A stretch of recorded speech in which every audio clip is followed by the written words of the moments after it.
Welcome to the Nomad Network, your first stop for complete and comprehensive Chicago Bears football coverage. Dive deep into analyses, updates, and all things Bears. Subscribe to our YouTube channel today and never miss a beat. Thank you in advance for your support. We promise to bring you the best because together we're unstoppable. Go Bears.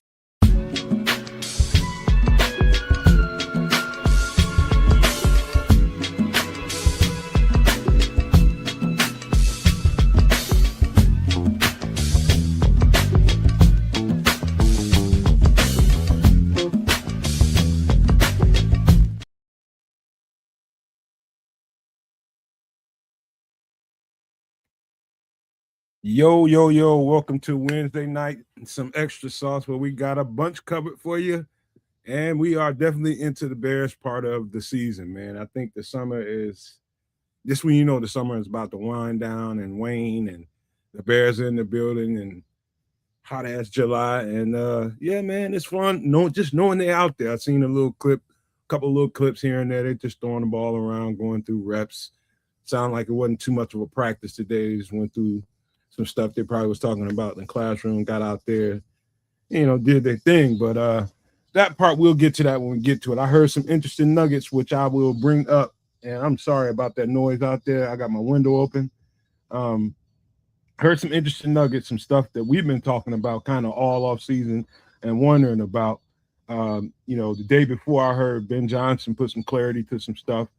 I heard Ryan Poles put some clarity to some stuff. And the day I got to hear Dennis Allen put some clarity on some stuff. And we're going to talk about all that tonight when we get on the section for the Bears, man. We got a lot to cover, a lot of ground to talk about. We got a little food. We got a chef in the building that's waiting to come right after me and Kez kick the Bobos real quick. We got food. We got a drink or two to talk about tonight, a couple of movies, album to talk about, man. We got a full show for you guys, man. It's going to be very entertaining. So just buckle on in and let me pass this rock on over to Canada. I'm going to throw him a bounce pass. I feel lazy today.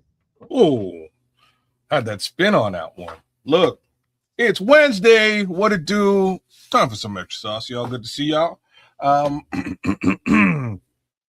hate the fact that he kind of brought up the fact that this thing is winding down. This summer thing, I only get a couple months of it a year.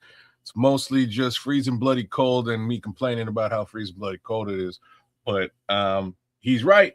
I wish I could say he's lying. It's been raining for the last couple of days where I'm at. And I was outside just kicking it for a minute. I was like, man, this summer thing's already winding down. We jumping right into fall. So I'm a fall baby. I ain't complaining. But all fall means is that eventually at some point, it's going to be winter again. Anyways, on more positive stuff, there's Bear stuff all over the place. People are talking. People are excited. Other people are in denial and angry and disdainful. All I know is football's coming back, and at least we got a football conversation to be had. So I'm pretty hype and happy about the whole situation. Hopefully you are too. We'll get right up into all of that. But yeah, man, there's a man with a red hat at some point that we're going to get to, and he's going to do some fantastic things for us, as he always does. So one more again, welcome in, welcome home. Time for some extra sauce. Let me tell you, this week, as I told you guys, my girlfriend's vacation started Friday, man. We've been having a good time, man, just relaxing in between me going to do stuff and taking care of some work. In between that and getting home and, in between doing stuff for the shows, we've been having a pretty good time, man. We saw some real good movies, man. Some getting into a series just now, man, called Paradise. I don't know if you guys heard of that on Hulu, but that is she swears that the season before was better than this season, but I disagree. This is you haven't checked that out, you probably want to look at that. Anybody in the chat listening to my voice, man, if you haven't checked out Paradise on Hulu, it's worth a look-see, especially if you like let's just say thrillers, shows that take you for a twist and a turn. And the kind of genre it is like this season is like a massive EMP. I'll just say that. And it's kind of centered around the president and his cabinet or her cabinet. I can't remember if it's him or her. and Secret Service members and how they operate in and around that. I'm telling you, if you like that kind of thing, this is the show for you. You muted, kids. Damn it. Under normal pretenses, I might say I don't like it, but it reminded me, your description that reminded me of a show that I didn't think I would like and wound up loving and watched every episode all the way through to the end.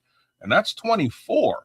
At some point in the series 24, they had something very similar go down with an EMP and shut everything down, and good old 24-hour Jack Bauer had to go and do all kinds of madness. Loved it. Big ups to Juju, Liberty, and the Kings with us, and Corny Squaws. Good. What up, man? But did you ever watch? You ever get into 24? I've seen an episode or two. Oh no! Me and my girlfriend, we bounce around on so many different things, man. It's trying to get us drilled down into and finishing something. I know 24 has been out there for what, a decade? Oh, it's probably longer than that. It might even be 20 years now. But it was dope. It's all get out, man. It was just, and it was one of them things where I was like, I don't even really, I don't really want to get in.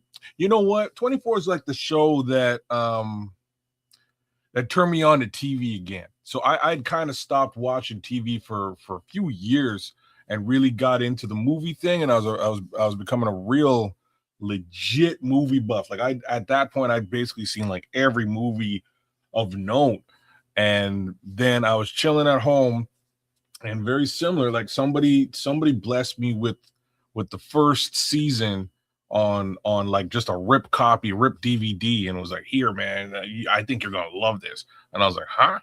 I don't know. And yeah, Jack Bauer's not in 24 hours, man. You don't need no charger. You know what I'm saying? It's just soul powered, that shit. But anyways, I was chilling, and I'll never forget. I was just watching. I threw this thing on. I was eating dinner, enjoying some ribs at the time. And man, as this first episode went down, I was like, yo, this is pretty powerful. And I powered through the first 4 episodes in 4 hours flat. I was like, yo, this show is wild, man. And I had to go all the way through that whole season. I burned through that season in maybe 2 days. Like I just killed it on a weekend, unalived it. And man, after that, I was in.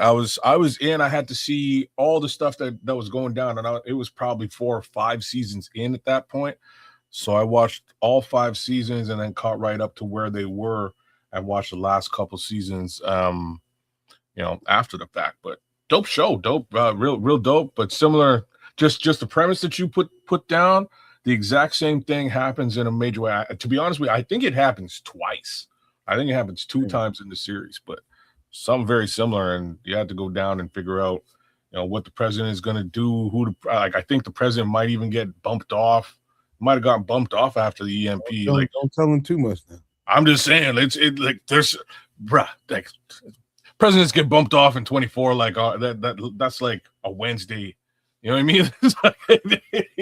It's a wild series, man. It's a wild series, but it's pretty cool, man. I didn't think I would be into all that, government FBI type subterfuge. I'm down. I really enjoyed the series. Me either.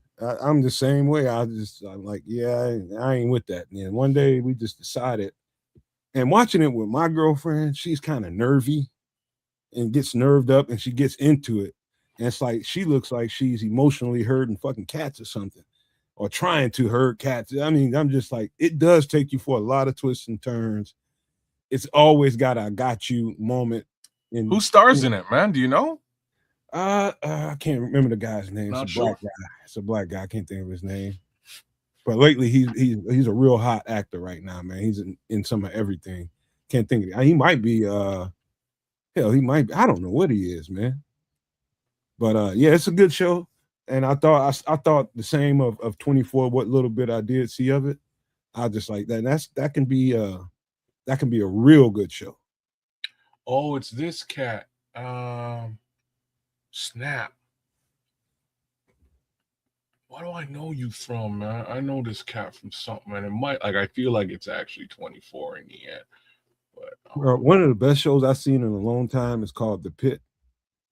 Last thing before we get the chef up in here is The Pit, man. That is one of those.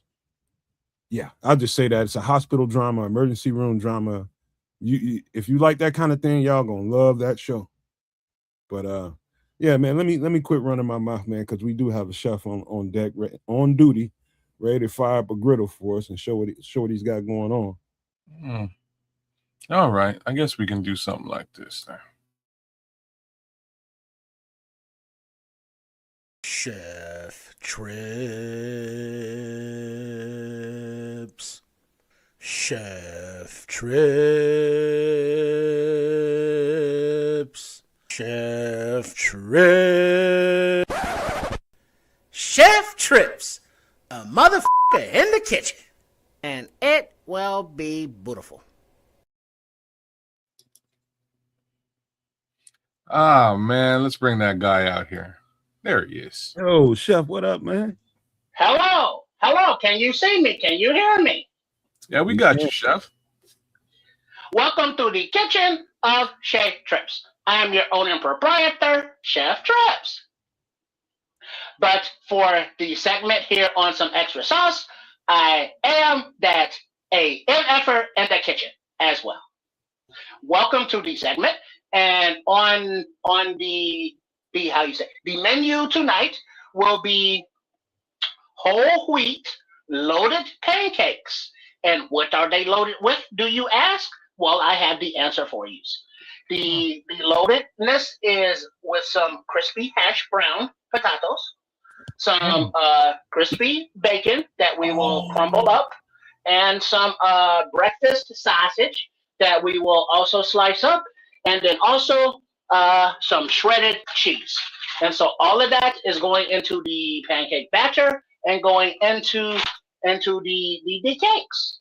And so you customize this as you will, but let's get to the kitchen cam that you go live, and we can get the process going, and we will converse throughout the cooking. Chef, I don't know if I love you or if I hate you, man. I haven't had pancakes in so long, and this sounds like it's right up Captain Maple Syrup's alley, if you know what I mean. Well, what we will do here, as you can see here, before we start this firing up, we will utilize our whole wheat flour. Oh, you're going sift. That's a professional right there. Well, you have to put some aeration into the flour. Gonna need a gallon of OJ to wash all that down, chef, but I'll give it a try. You know what I'm saying, Paul? I'm so with you, Paul. Man. What did the Paul say? Paul's saying you need to bless us. You need to bless yourself as well as all of us with some OJ, because that's a requirement. Oh, I do understand. And now that we have our whole wheat flour in, instead of the blanched and the white devil, because we don't do those here, now we will, instead of the regular salt, we will utilize the stevia sugar. Excuse me, I said salt, but I meant the sugar, and we will utilize some of that here. So, quick one, chef. So you use sugar in your pancakes? You do? Yes, the stevia. Okay. The sugar substitute. Okay. Do you not? No, I tend not to, because I get enough sweet from the, that Canadian gold. You know what I mean? So, I ixnay on the sugar nay. Right on. So, chef, soon as your segment came on, my girlfriend be cheating on me with you. She loves this segment right here. Well, don't ask, don't tell, and it's not cheating if no one knows. So we don't know, and we won't tell. And so now we will add the salt, and I welcome everyone into the effort in the kitchen, into the kitchen here, and I hope that I am encouraging you to try some of these recipes in your kitchen. And so now we will use our baking soda. So we do that there, and then we do quarter they do there, and we put another one into there like that. And then for our last of the almost of our last of the dry ingredients is the baking powder. I don't think I've ever made pancakes from scratch ever in my life. Are you for real? Never. Wow. Well, So- this is something that you have to try. And remember that if you do try the stuffed or the pancakes with the fillings in them, you could always use fruits and of whatever variety that your garden may offer. Damn, King Book, I can't even repeat that one. And so now for our final, we will top it off with a little bit of cinnamon. Okay, yeah, you went real with it though. Nutmeg. And so now we will put a little Ooh. aeration into our dry ingredients and shake them into our bowl here. So what's just for like the layman, what's the purpose of the sift, the aeration? Like, what does that really do? See all them knots that came up? Yeah. That's why. So now these are not in your mix. So you don't have the crunchy crunchies. Now what you do if you do have the crunchy crunchies and you don't have a sifter, use the back of the spoon and just smush them down. Yeah, that's what I always do too. My girlfriend says also it helps make the pancake more fluffy when you sift it out a little bit. That's what I thought he was going to say. That's what I was getting to. But the aeration makes the help the fluffiness. Okay. And that is very, very true. It's funny. As a kid, I never learned to do that. We used to make pancakes from scratch all the time. Like my mom makes a badass pancake though. But as an adult, when I kind of learned how to do it myself, I started doing the sift. I also make waffles, man, from scratch. Woo, my waffles is crazy, bro. Ooh, Yeah, that sounds dog. lovely. Yeah. Okay, so now these are all of our dry ingredients. Let's put those to the side for 1 second. And then here, you can utilize buttermilk or regular milk, but if you do not have buttermilk, you can use regular milk, but I used a almond milk or a nut milk, and you mix 1 cup of milk with a tablespoon of vinegar, and then you let that sit, and it will replicate or replace a healthier version of buttermilk. Outside of the bedroom, I've never heard the term nut milk more than on this particular on this particular part of the show. 7. Huh. Nuts milk in the bedroom. I wonder what that could be. I don't know. So we will add a little bit of vanilla. Hey, you know what, Chef? I wonder what would happen if you didn't have milk of any kind and all you had in there was heavy cream or something. You know what? I would substitute. I have substituted it with heavy cream. I've also substituted it with water. Would you believe it? But butter must be used. I'd melt down butter and put that in there. Well, these, yes, you can use heavy cream, any kind of the dairy varieties. Yeah. Oh damn! I got a shell into there. Chef gone fishing. But there's no problem because it's right there. So we get the rest of those in there. Those brown eggs are a little crumblier, ain't they? Some things happen. The white egg. It won't come out. There we go. It refused to leave its little shell. Poor little chickie. Now, somebody just mentioned of the butter.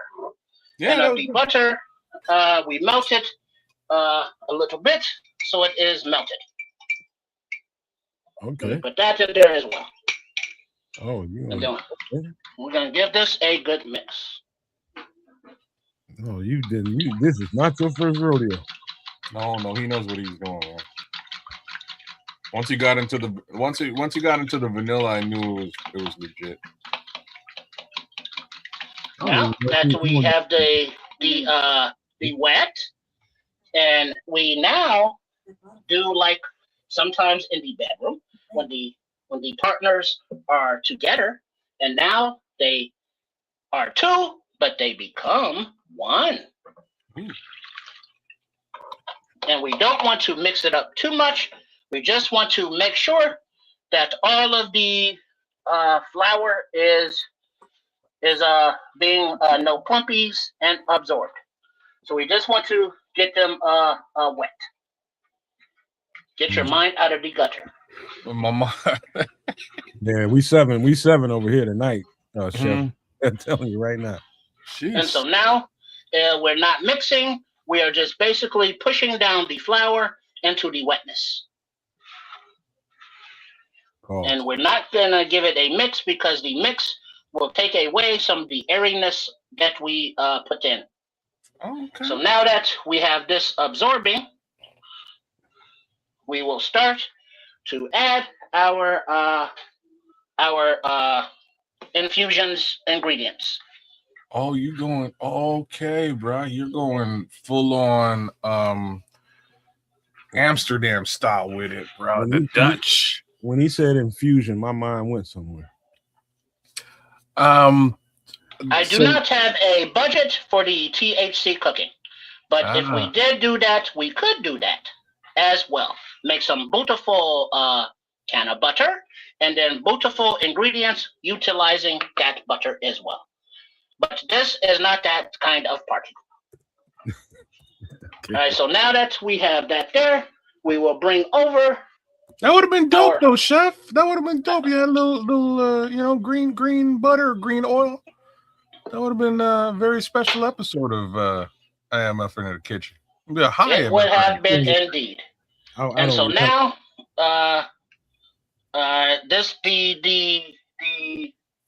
these accoutrements I prepared earlier in the day, as not to have them cooking right now. If it was a time during the summer, maybe, but camp has started, and there are other business for you all to discuss.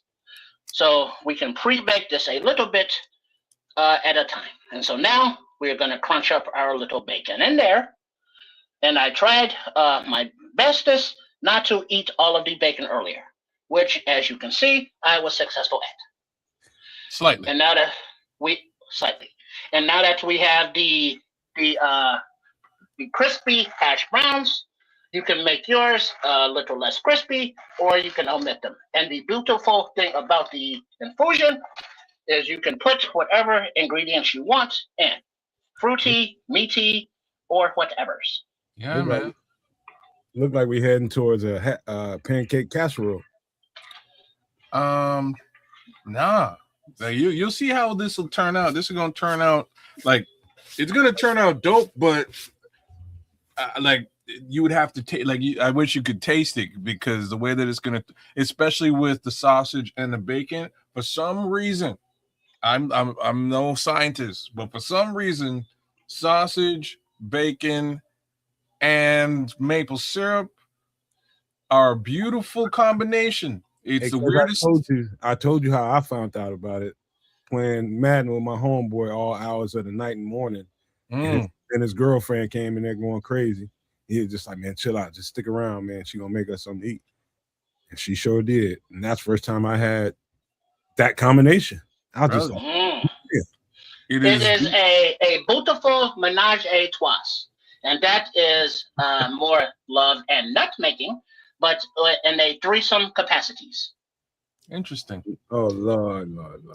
I'm sorry. I opened this can of worms, man. We gonna be here. I'm so glad she don't know this show exists, man, because she the type that'll go slap ass off too. And so now that we have our bacon, we can put some more in there because it's all going in, but you want to add it in slowly so it does not clump up or is in one big areas. So you spread it out gingerly and evenly, but still being careful not to beat up the batter. Like sometimes when you have to beat it up because she did something right, and you're rewarding her. Hey, am I the only one that you go over Granny's crib and she make breakfast for all the kids and grandkids, and it's a few sausages and bacon left over that's been sitting on the stove all day? You still going there and eat it? Those are the most delicious of the meats. So damn true, bro. Just eat it. And so, as you can see, excuse my fingers, they are clean. But you could cut them up, but I just prefer we just rip the pieces apart. And they could be different sizes, so when you eat them, they are chunky, but different size chunkiness. And because of the variety, as the cats were saying, that's all mixed up in there, it's just a beautiful, good combination. And then we get the rest of our hash browns in there as well. Hey, better not nobody waste it. I know that, Booker. Ain't better not nobody waste that leftover sausage and bacon, man. We'll eat it the next day. You damn straight, bro. No question. And so now that we will press this in, and we want to make sure that all of the dough is moist and wet, not the dough, the flour, the ingredients, and that all of the additional infused ingredients are in there as well. So we fold them over gently a few times, and we can see that they are now all incorporated. And so we have a beautiful pancake batter. Now, as the kids were saying, you can do something like this for waffles as well. Yes, sir. And so now we will start to heat up our skillet. And we want to, let's see, 375 degrees.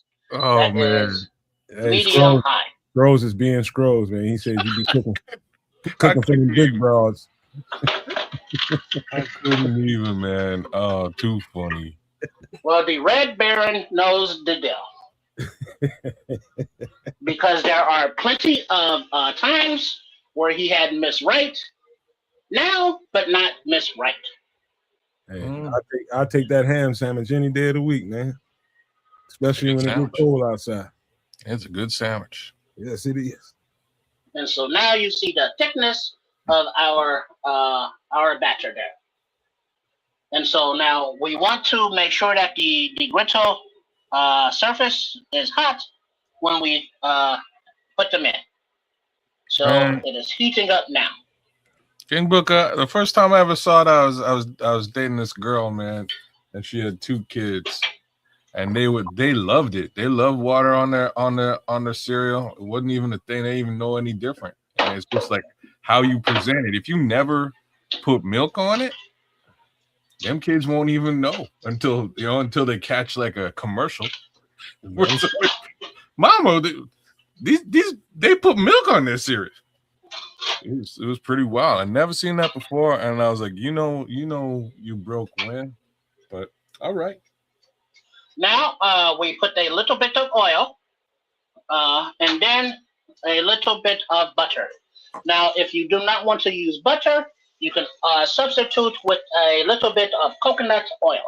Ooh, Luana. Okay. That's gonna be a different taste.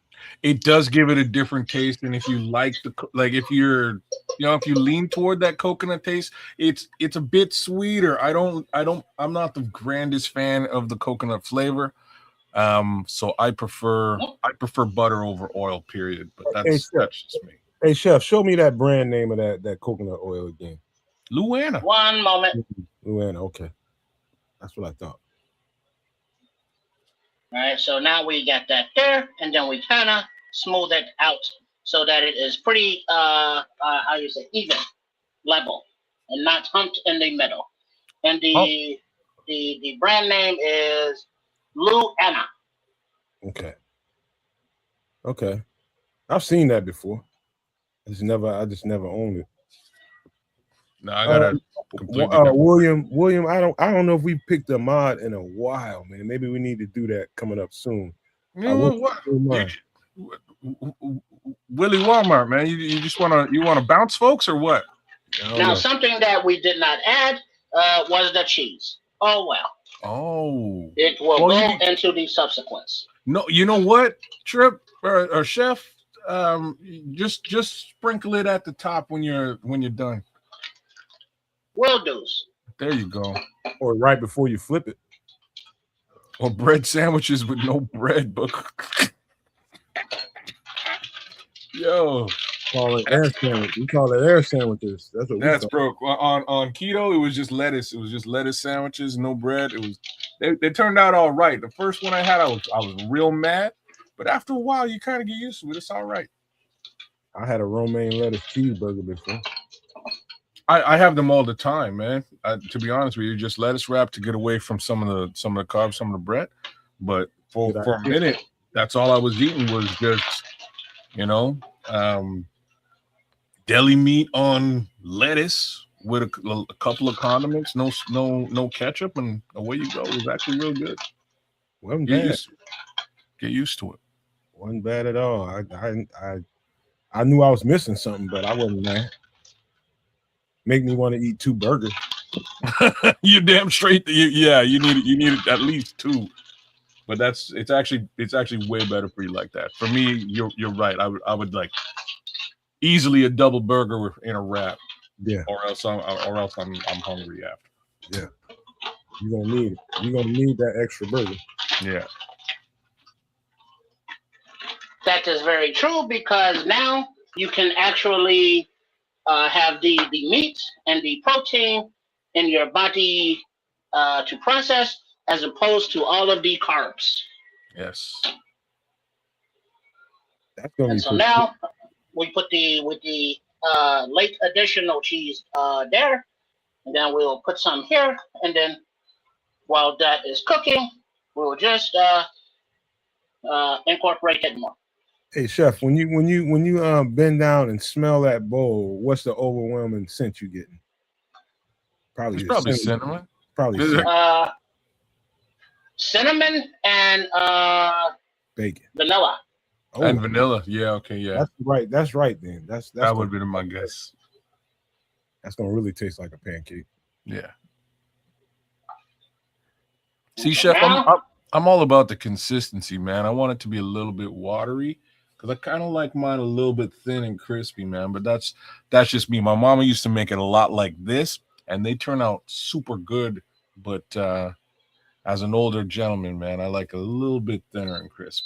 This one. Well, now that you mention it, because of the thickness, when we normally do the pancakes on 375 degrees of a medium high, that is for the thinner of the varieties. Mm. Now that we're using thicker, we're going to drop the temperature to about 360 degrees. Smart. So that the bottom does not burn as the thickness continues to cook. It looks like a big cheesy chocolate chip cookie. Kind of, yeah. And one of the little tricks my mama taught me is like, it's kind of ready to flip when it's bubbly, when you see the air bubbles. Yes. But as you can see there, because of all of the added ingredients and the thickness of it, it is tougher to see. And because of the whole wheat flour, it is darker and also tougher to see. Okay. But they are not plentiful yet, but they are forming along the thinner sides as they cook. So that tells me that the center is still cooking. Mm-hmm. Because the bubbles are starting to rise from the bottom up. And so the time is not in a hurry. It is not a rush. So you do not have to have the temperature high. So if you want to drop it down a few degrees, you can, because eventually it will cook. It is not going anywhere. So it does not have to be a high heat for it to cook. Scrolls is asking, what is the chef making? I was just like, he's heading towards flapjacks right now. Big flapjacks. And speaking of, we want to give a little slide underneath to make sure there's no sticking, and then Oh, Bang. that's a perfect flip, bro. Yeah, that's a perfect color. Mm-hmm. That's That's a a Thank you very much. perfect color. And now and that is because we with the digital, you can adjust the temperature very easily. But if not, you have to do it with the dial by the flame. Mm-hmm. And now we can see it puffing up nicely because of the baking powder, the baking sodas, and with nice and crispy on the top, even color all the way around. Chef, that looked like a mix between salmon croquette, Okay. pancake, and a cookie. Okay. Like the when you said salmon croquette, I know exactly what you're talking Oh, about. you know what that is? Huh? Who, me? Yeah. Anything with a ETTE, I'm Oh, familiar with. Voulez-vous abuser Babette soir? Ce C'est soir. I c'est definitely français, consider monsieur. that an American thing, but I never would have guessed that's in Canada. Croquet, man. It's French, bro. Mm, Yeah, man. that's And lineage. what is it? And they say in the Creole, the voulez-vous let the good times roll. Say that again. How do they say in the New Orleans to let the good times roll? Oh, There's an expression. c'est la vie, no? Hey, Ron. No, it is Jelu Bon Tom say or Bon Tom. Somebody in the chat help us out. How do they say let the good times roll in the New Orleans? I don't know. That's a whole other thing. Don't go saying that. Don't That's go the saying that queen to of everybody. soul. Don't go saying that to everybody. And Hey. now that the flip does not take as long to finish on the other side. Hey, Ron, you So- came in just too late. He just did the cheese. He just put the cheese on. So you can see the Oh, cheese right there there. we go. There we go. And then I don't know about you, but while that is very pretty, I still prefer to A little bit put more my crispy, huh? pancakes on the plate upside down. Okay. Because usually where those air holes and air bubbles are allows the syrup and the butter to flow into the side, as opposed to putting them on top where it just rolls off. Man, I'm curious what this is going to taste like. I gotta hit some waffles this week before things go the other way, man. I now you done did it, chef. And then now we're only gonna make two for lack of time and for an order. But so now we increase the heat back up to heat it back up. So, Ron, there's cheese in there, there's sausage, there's bacon, there's hash browns, everything all in the flapjack. Oh boy, that butter's so important, man. The whole breakfast, all I in don't the know why. And But this is why we smear it around, because now it can go in all of the little nooks and crannies. And if you want, you can stick your fork in a little bit to just give a little more space for the butter to melt into. Man, Missy, if you're watching, can you make me some pancakes, man? If you watching, make some pancakes, damn it. I'm so Don't make hungry. me no pancakes, man. Well, we can just make this one. That's fine. All right. So now that this one is made, here already. Now that it is made, we don't need to make a stack for demonstration purposes, but we will go with our grade A maple syrups. You know, also visually, this also looks like a large English muffin too. I see what you mean by that. Yeah, okay. I applaud the realness of that maple syrup. That's the real deal. No substitutes, no BS. Straight out the damn tree. That's how you do it, man. You put the tap right to the bark, and so now that we have the butter, and then we have the maple syrup, let's see what it looks like on the inside. Give it a little cut down the middle there. Mm. And so now see up close. Oh yeah. You can see the layers in there now.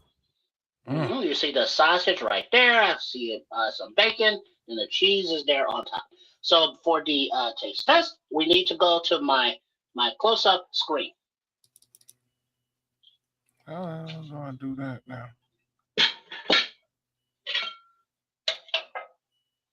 No.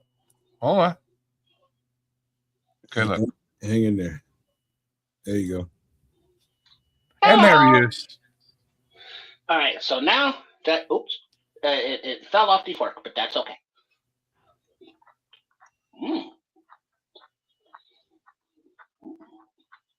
What's coming through as far as the taste?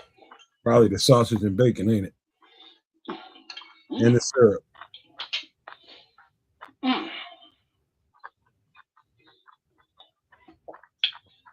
Need that orange juice stacked.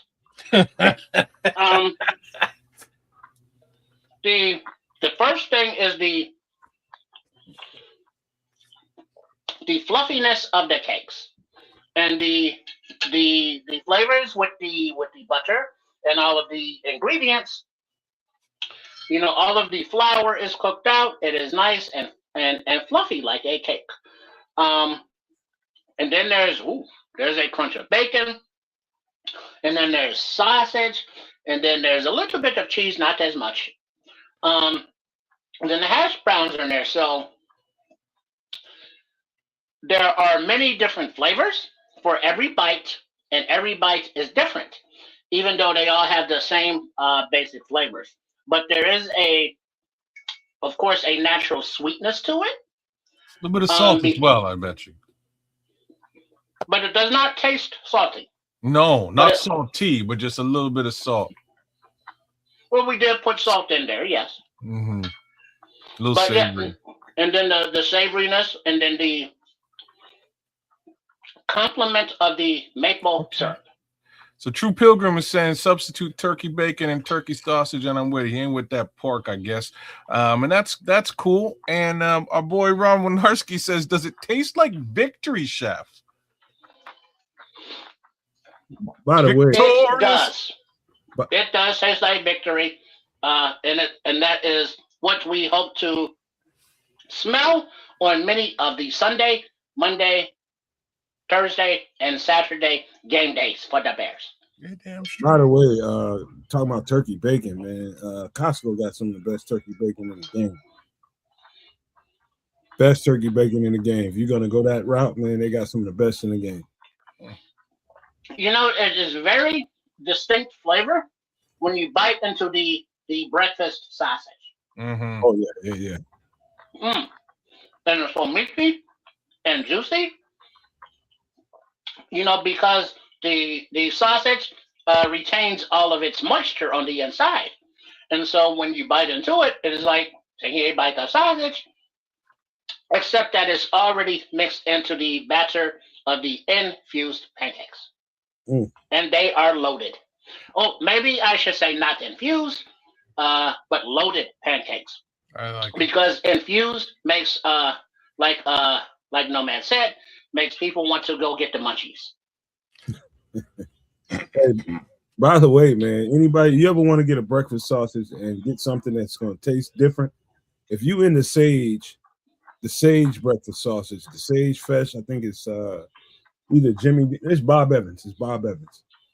Get Bob Evans Sage Fresh. That's what breakfast sausage is supposed to taste like.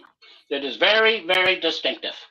But I do encourage you to load your pancakes and or waffles with whatever ingredients you have. This could be more of a heavier meat lovers pancake of the loaded varieties. But if you have some blueberries or bananas or strawberries or whatever kind of fruits, you can incorporate them and load them into your pancakes as well. Maybe some chocolate chips with some bananas.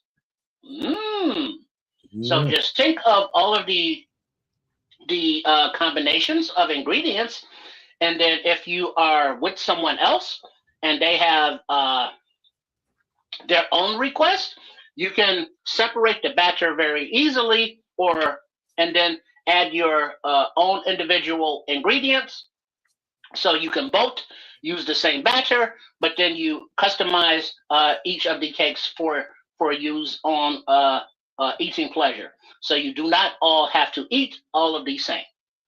100%. So this is what they do in the Netherlands. Like I was saying, they do exactly this. This is like if you're going to a coffee shop that's not selling you weed, for lack of a better thing to say, that's what they're serving. They're serving you pancakes that are infused, all kinds of good stuff in there, man.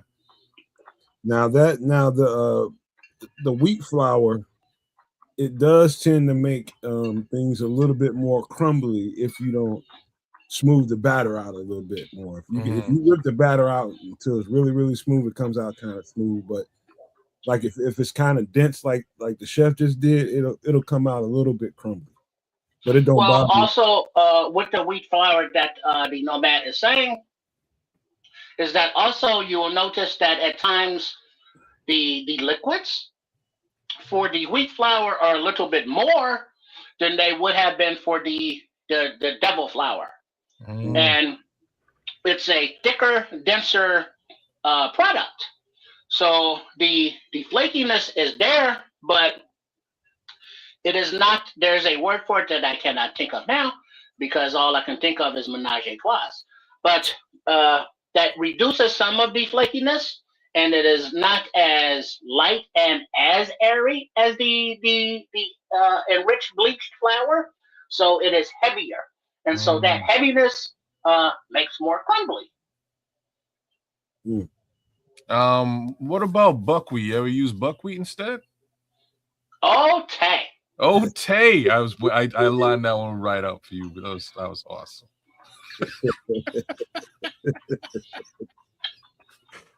Oh, snap.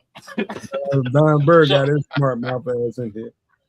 So are there any other questions or comments about the loaded pancakes or anything else? So my girlfriend came back here and she just like, and she's a big I gotta keep my food separated kind of girl. Like like she's totally kind of clockwise to the chef. The chef will throw a 7-course meal into one bowl. And she's I gotta have this over here, I gotta have that over there, I gotta keep it total. You ever met that person? My daughter's exactly the same way. And I was like, I agree with you, but once maple syrup is involved, all bets are off. I wish I was lying about this, but it's just one of them situations where you're having egg, sausage, and a pancake, and some maple syrup just happened to make its way onto the other items on your plate. Ain't nothing wrong with those other items when it's touching maple syrup. I don't know.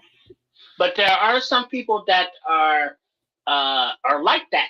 Some call them neurotic, but they don't like their food to touch. Yeah. So it all has to be separated and segregated, and no intermingling of whatsoever of the varieties. No. But as Nomad said, I grew up in a household that on the holidays like Thanksgiving and Christmas, and the cookouts and the barbecues, and all the time that there was food involved, that instead of making 3 or 4 or 5 trips to the kitchen or to the buffet, you just put all of that on one plate. You load it up. And so it all ends up being piled up because it's all going to end up in the same place anyways.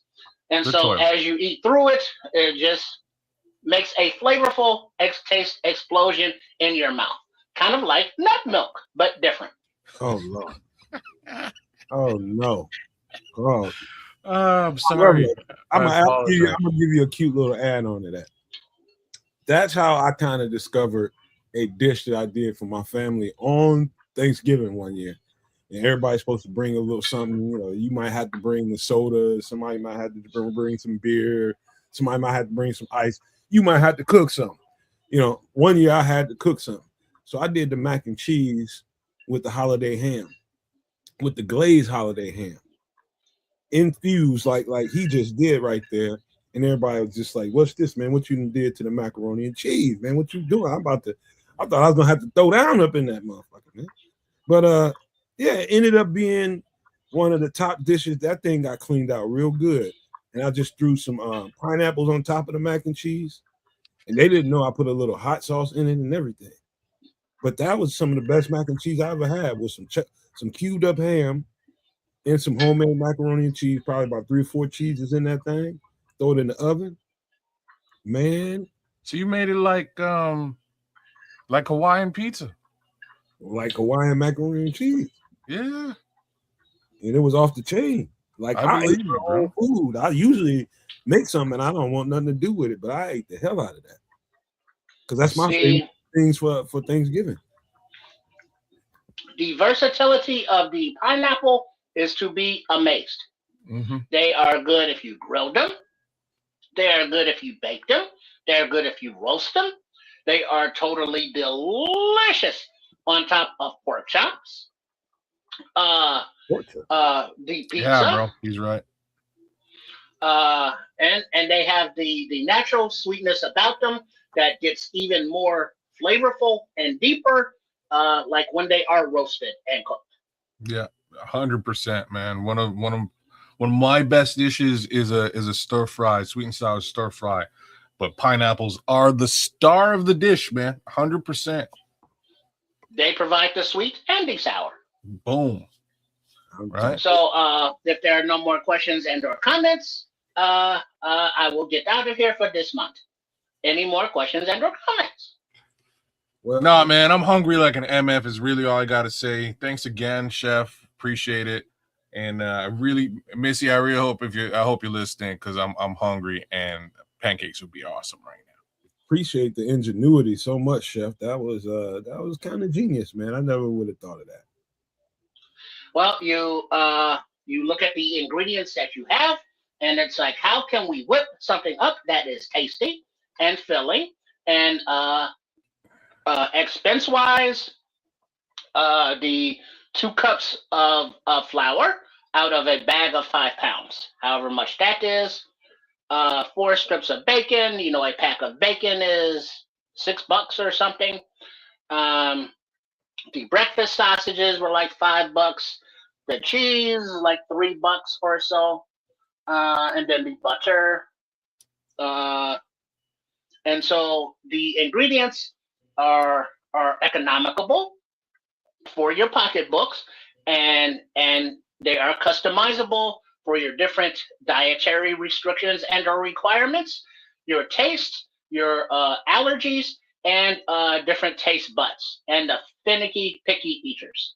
So we can make it a little bit healthier by substituting out the white devils and utilizing the more natural ingredients or substitutes. And it will not change the profile of the flavor all that much. So I encourage you to try these in your kitchen, and then make sure also to visit my page there that was just redesigned to something whole brand new and different, and I think it looks pretty cool, on sportschicagostyle.com/shaytrips, and you'll see all of the previous video recipes with all of their ingredients and instructions on a different, now easier to print out for yourself layout. So that's at sportschicagostyle.com/shaytrips. And any comments, please send them to Triple R or to the email there at my channel, of which please subscribe at Chef Trips. You can see it there under my name at CHEFTRIPS there on the YouTubes. So thank you very much again for watching, and I look forward to seeing you the last Wednesday of the month on the next month, which is that much closer, and I think is already now into football season, because it's August and the end of August. So I will see you at the end of August for another episode of A MFer in the Kitchen. Bye. Peace out, Chef. Peace. Man, you gotta love that guy, man. Except every time he comes in, I'm hungry like you wouldn't believe, and I gotta go get something to eat somehow. You gotta fight that. And all I know is I hope Triple R don't call him for an order and eat that other pancake, and because Triple R got a show to do. He gonna fall asleep if he gets into that. If he gets into that, trust me. That's the only reason really why I'm like I really can't do pancakes right now. But like if the missus comes down and knocks on the door and blesses me with some pancakes, I'm not turning her away. It's not happening. Dog, she's not gonna make you no pancakes. You damn straight she ain't making me shit. I'm just trying to put it out there into the ether so that maybe pancakes might materialize. Misty, do not make that man no pancakes. Make me some pancakes, babe. Nah, that's not. No, I love the chef's background too. By the way, courtesy of Kids of Canuck here. This is nice, man. This is my dream kitchen. The dope ass kitchen back there, though. Even with the shine and all that, it's nice. Got all the stuff. The big picture window with Chicago in the background, nice island, perfect size for me with the sink in the middle of it. Everything is beautiful. You can even see the towel waving over there on the stove. Man, I guess somebody got the window open. Yeah. I just noticed that myself too. Very nice, man. Very, very nice work. Darnell Wright loves pancakes. That's right. We need to get him some paper as well. But yeah. Let me switch everything up right quick, and we'll just talk a little bit and see what time Triple R shows up. Okay. Give me a second. I'll switch this out. I got you. All right. But yeah, man, this I wonder. You know what? Let's go with the drink right quick. Okay. Let's do drink. All right. Hold on. Let me pull that up. This is just some summertime stuff. I think very, very simple, very, very easy. Anybody should consider, tomorrow, or if you like kids and you don't want to turn into Ike Turner and you don't drink wine, you just don't drink this, but you make it for your party, for everybody else. Check this out. Frozen Sangria Margarita. Ingredients: red wine, lime, squeezed oranges, limeade. That's some badass limeade this weekend too, man. Did you? Ice and a blender. You're gonna need a blender to chop all that stuff up, mix it up real nice. Yeah. What was you doing with limeade this weekend? I don't know. I was by my sister. She made some. She had some just kicking. Just kicking it in the fridge. I was like, what do you got to drink? And she blessed me with some limeade, and I was like, oh, shoot! I didn't really expect this. This is great. It's pretty good. I didn't even know that shit existed till about 10, 15 years ago. Really? She made it from scratch is what she told me. Because like back in the day, you just get it concentrate. You know what I mean? Like limeade and lemonade concentrate was ubiquitous. You get that for like, $1, 50 cents, what have you, right at the grocery store. But she was like, you know what? Like, when was the last time you bought lemonade or limeade from the grocery store? And I was like, you know what? Real talk. Concentrate? It's probably been a decade. And she's like, I can't even find it anymore. So she's like, I was jonesing for some limeade. I had to buy some limes and make it my damn self. I was like, this is some badass limeade. Well done. But you know what? That's interesting, man. I'm gonna go looking for that now, because I didn't know it really existed until I said 15 years ago. But I still never bought any. No, never. And don't remember seeing it at someone's house. I was at a bar or somebody's party, and I oversaw. I'm like, what is that? It's a limeade. And I'm just like, limeade. I never heard of that. But anyway, man, it's a good tasting stuff. It came in a mixed drink. It was really good.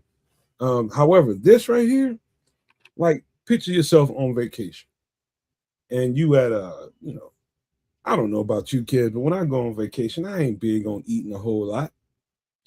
You ever been on a cruise now? No, I never want to go on a cruise either. Really? Why?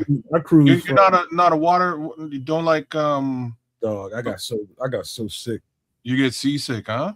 I got so sick. I took a cruise from Miami, Fort Lauderdale to the Bahamas, and that little. Yeah, bro, I did the same cruise. Oh, dog. Oh, wait. Mine was from Orlando though. Mine was actually from Orlando. Well, that's a much longer ride. Yeah, it was a longer Mm-mm. Never want to be on a cruise again. ride. Damn. Cruises ain't all healthy either, man. Too many people, and it's just not right, man. It's just not right. Too many bad things happen, and I ain't talking about like fatal things. I'm just talking about spread of disease and things not being clean, just because the rush and so many people. It's I hear so many bad stories about cruises, man. I don't know about you, but it makes me never want to get on one. So I can't argue with what you're saying because there was some there was some stuff that was a little bit questionable for me, but that seasickness thing does creep up on certain people. Apparently I'm fine with it. The only reason I ask you about the cruise is because on my cruise from Orlando, it was all expenses paid,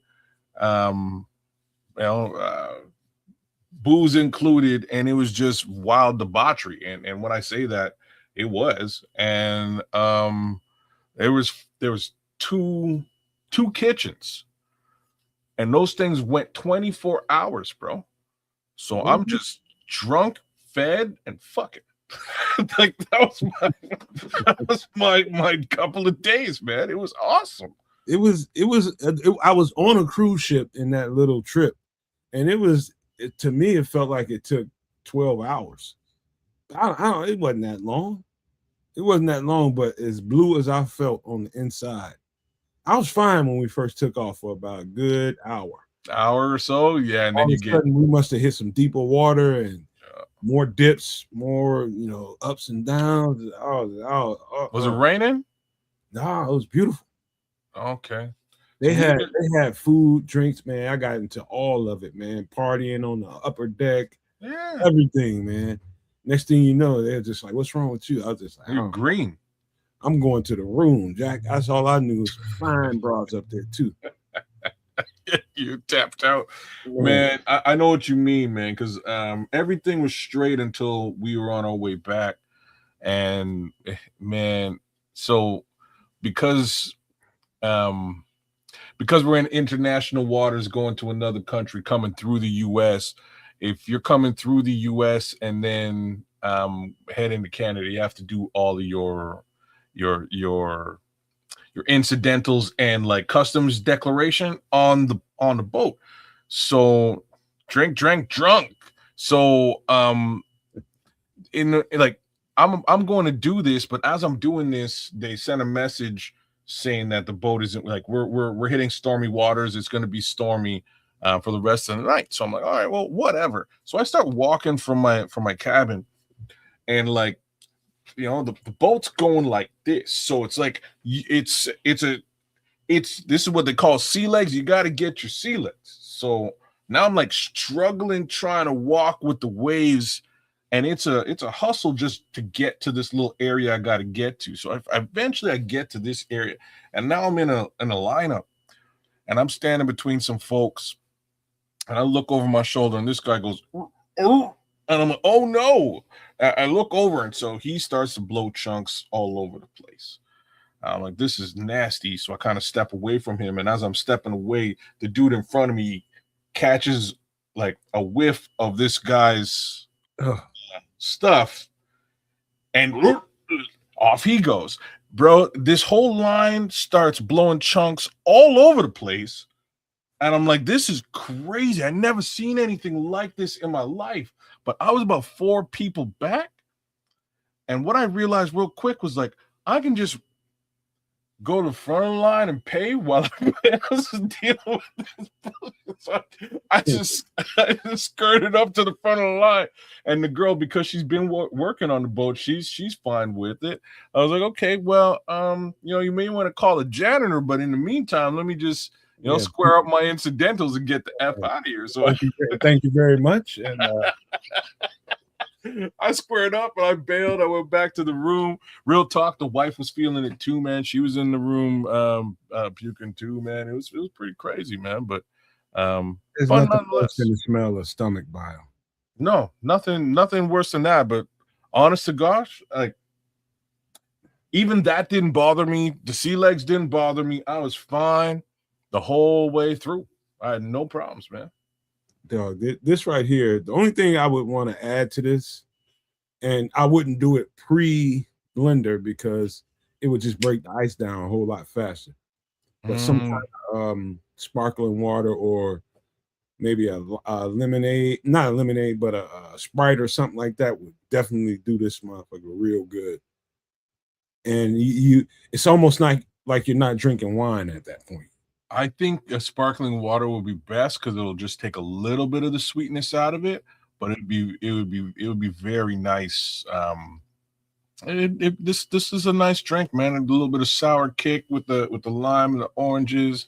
Oh, hey, man, what's happening? What's happening? You didn't eat that pancake, huh? You ain't go over there and pick up that order. Nah, I was on the horn there with Chef Trips, and saw that everything went off good, from his remote location there in the kitchen of Shea Trips. But yeah, it's looks good. That looks like something I would definitely eat, the loaded pancake, loaded with all kind of different fun stuff. Top it off with definitely maple syrup and not any kind of nut milk. Man, like red wine, squeeze oranges. You didn't call the chef for an order, man. I'm just like, oh, he ain't gonna make it if he calls. Yeah, see, I'm trying to be like Caleb and not eat after 7. Okay. Is that that's his thing now? I guess take it down a couple more hours. I don't eat after about 5. Yeah, he well, then it gets kind of like a long night. And it's like, damn, I can't wait till breakfast. But yeah, he lost 15, 20 pounds. He's leaner. He's growing up. I mean, he is an adult, but these kids, they're growing up, into their man body and weight and stuff. And so yeah, he doesn't eat after 7. So it's like, oh, okay, cool. But yeah, that doesn't always happen on like real life or IRL, as the kids say. But yeah, it's something to strive for. I tell you what, let's finish talking about this margarita, and we'll swerve. We'll take a little U-turn take a little trip over into the Bears territory before we get into the food again. Is this something you might do a trip? Because I like stuff like this in the summertime, and when it's party time, like let's just say my homies is gonna be here for the weekend. Some of the homies come in town, they're gonna be here for the weekend. Really ain't gonna be. It's gonna be some eating, but some selective eating. Well, if it's gonna be some frozen sangria margaritas, there better be some tapas being served. This is like a breakfast drink in my world. Breakfast tapas. This is what you eat. This is what you eat for breakfast right here. Damn. That's a way to get the day started. Wow. The funniest part that he's saying that is like me and you are all about like little booze in that coffee type thing. You know what I mean? Like we've been talking about little Baileys or whatever. He's like, "What are you doing?" Yeah. My boy this is straight up mixed drink.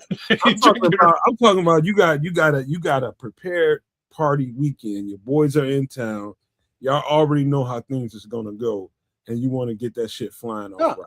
Well, if it's planned out like that, you gotta have tapas. Because you get, if it's a party, you gotta absorb some of that alcohol. It's morning.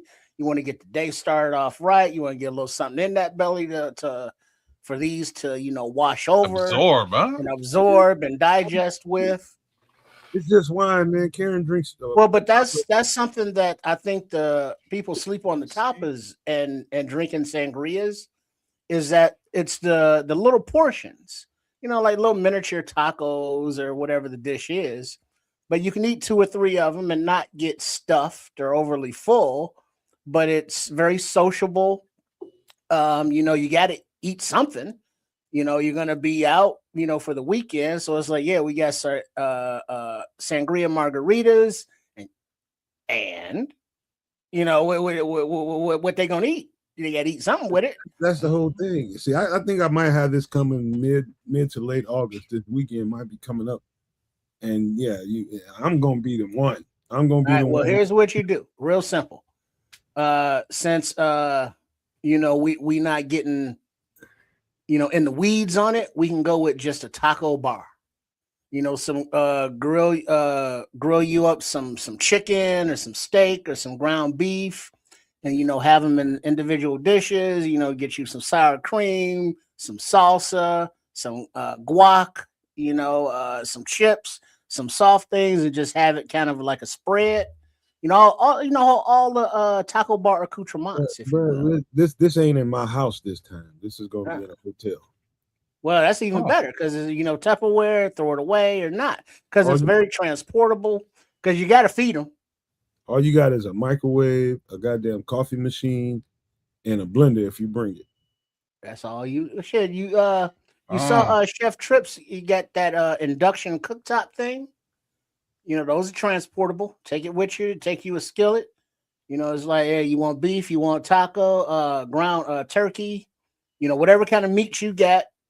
Boom, boom. Put them in little individual things, and you got the cooler. I know you got a cooler. Everybody got a cooler. Fill that some bitch up with ice. And, put all your sour cream and your I don't know if you want to mess with lettuce right now. That's kind of sus unless you grow your own or know its lineage where it came from. Your tomatoes and all that stuff.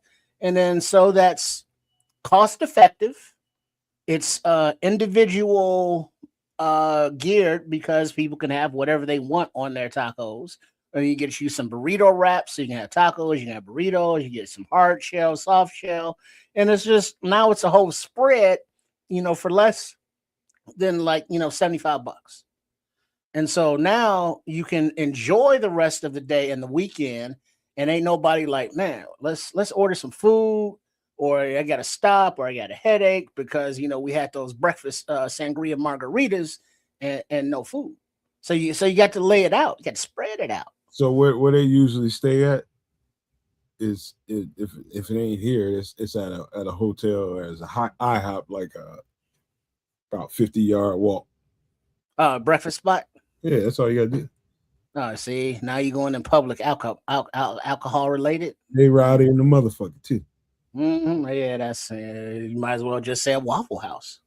No, ain't no Waffle Houses up here. When last time you seen a Waffle House up north? I don't know. I don't know. I don't really pay attention. Nah, ain't none up here. But I remember, it's very, you can't miss them. Just typed out like Scrabble letters, boards. Waffle House. Yeah, you probably find the crystals up here before you find a Waffle. So where's Waffle House in the U.S.? Mostly southern. Beyond the Mason-Dixon line. Really? Oh, okay. The dirty South. That's their favorite place to go, man. I tell you right now, don't go to no damn Waffle House in the South. So will you find it in Florida? Yeah, you can find them down there. Yeah, okay. You can find. Don't go there, especially after like 9, anywhere between 9 p.m. and beyond. Just don't go. Yeah, because that's bar hours. Because everybody that's been drinking frozen sangria margaritas is rolling up in there hungry. You get your ass whipped for sure. There's a Cameron lyric all about this. I'm well prepared, but anyways. Anyway, this is frozen sangria margarita. I let my girlfriend check this out. She's just like, I would definitely do this. This is something. Matter of fact, my birthday's tomorrow. Oh damn! I might hop up. Like breakfast is on, man. Breakfast in bed. I don't think we. I think I got everything in the house outside of the limeade. I think we might have a red wine bottle. We might, but I got to double check. But I can whip this shit up first thing in the morning, man, and serve her. Wake up. And you gotta go Red Baron on her first. So Oh boy. Nah, yeah. Good morning. Happy birthday. It got to be showers and all that activities going on first. Ain't doing all that. But yeah. So she's got a let me pull this down right quick. So she's been bugging me for 2 weeks about that ribeye she wants. And I started marinating it last night. And yeah, that's what she wants for her birthday, man. That's all she wants. And I'm just like, whew. I know she lying, but That's what she told me. She's definitely lying, but she do want the ribeye though. Like I'm with her. Real talk.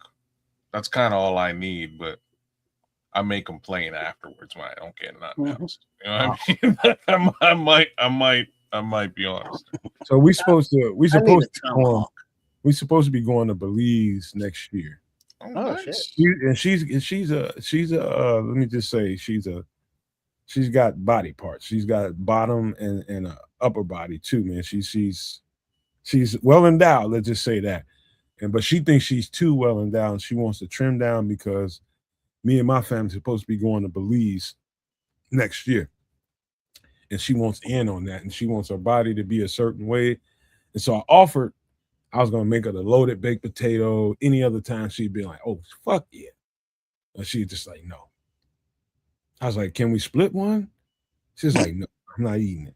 We're not eating it.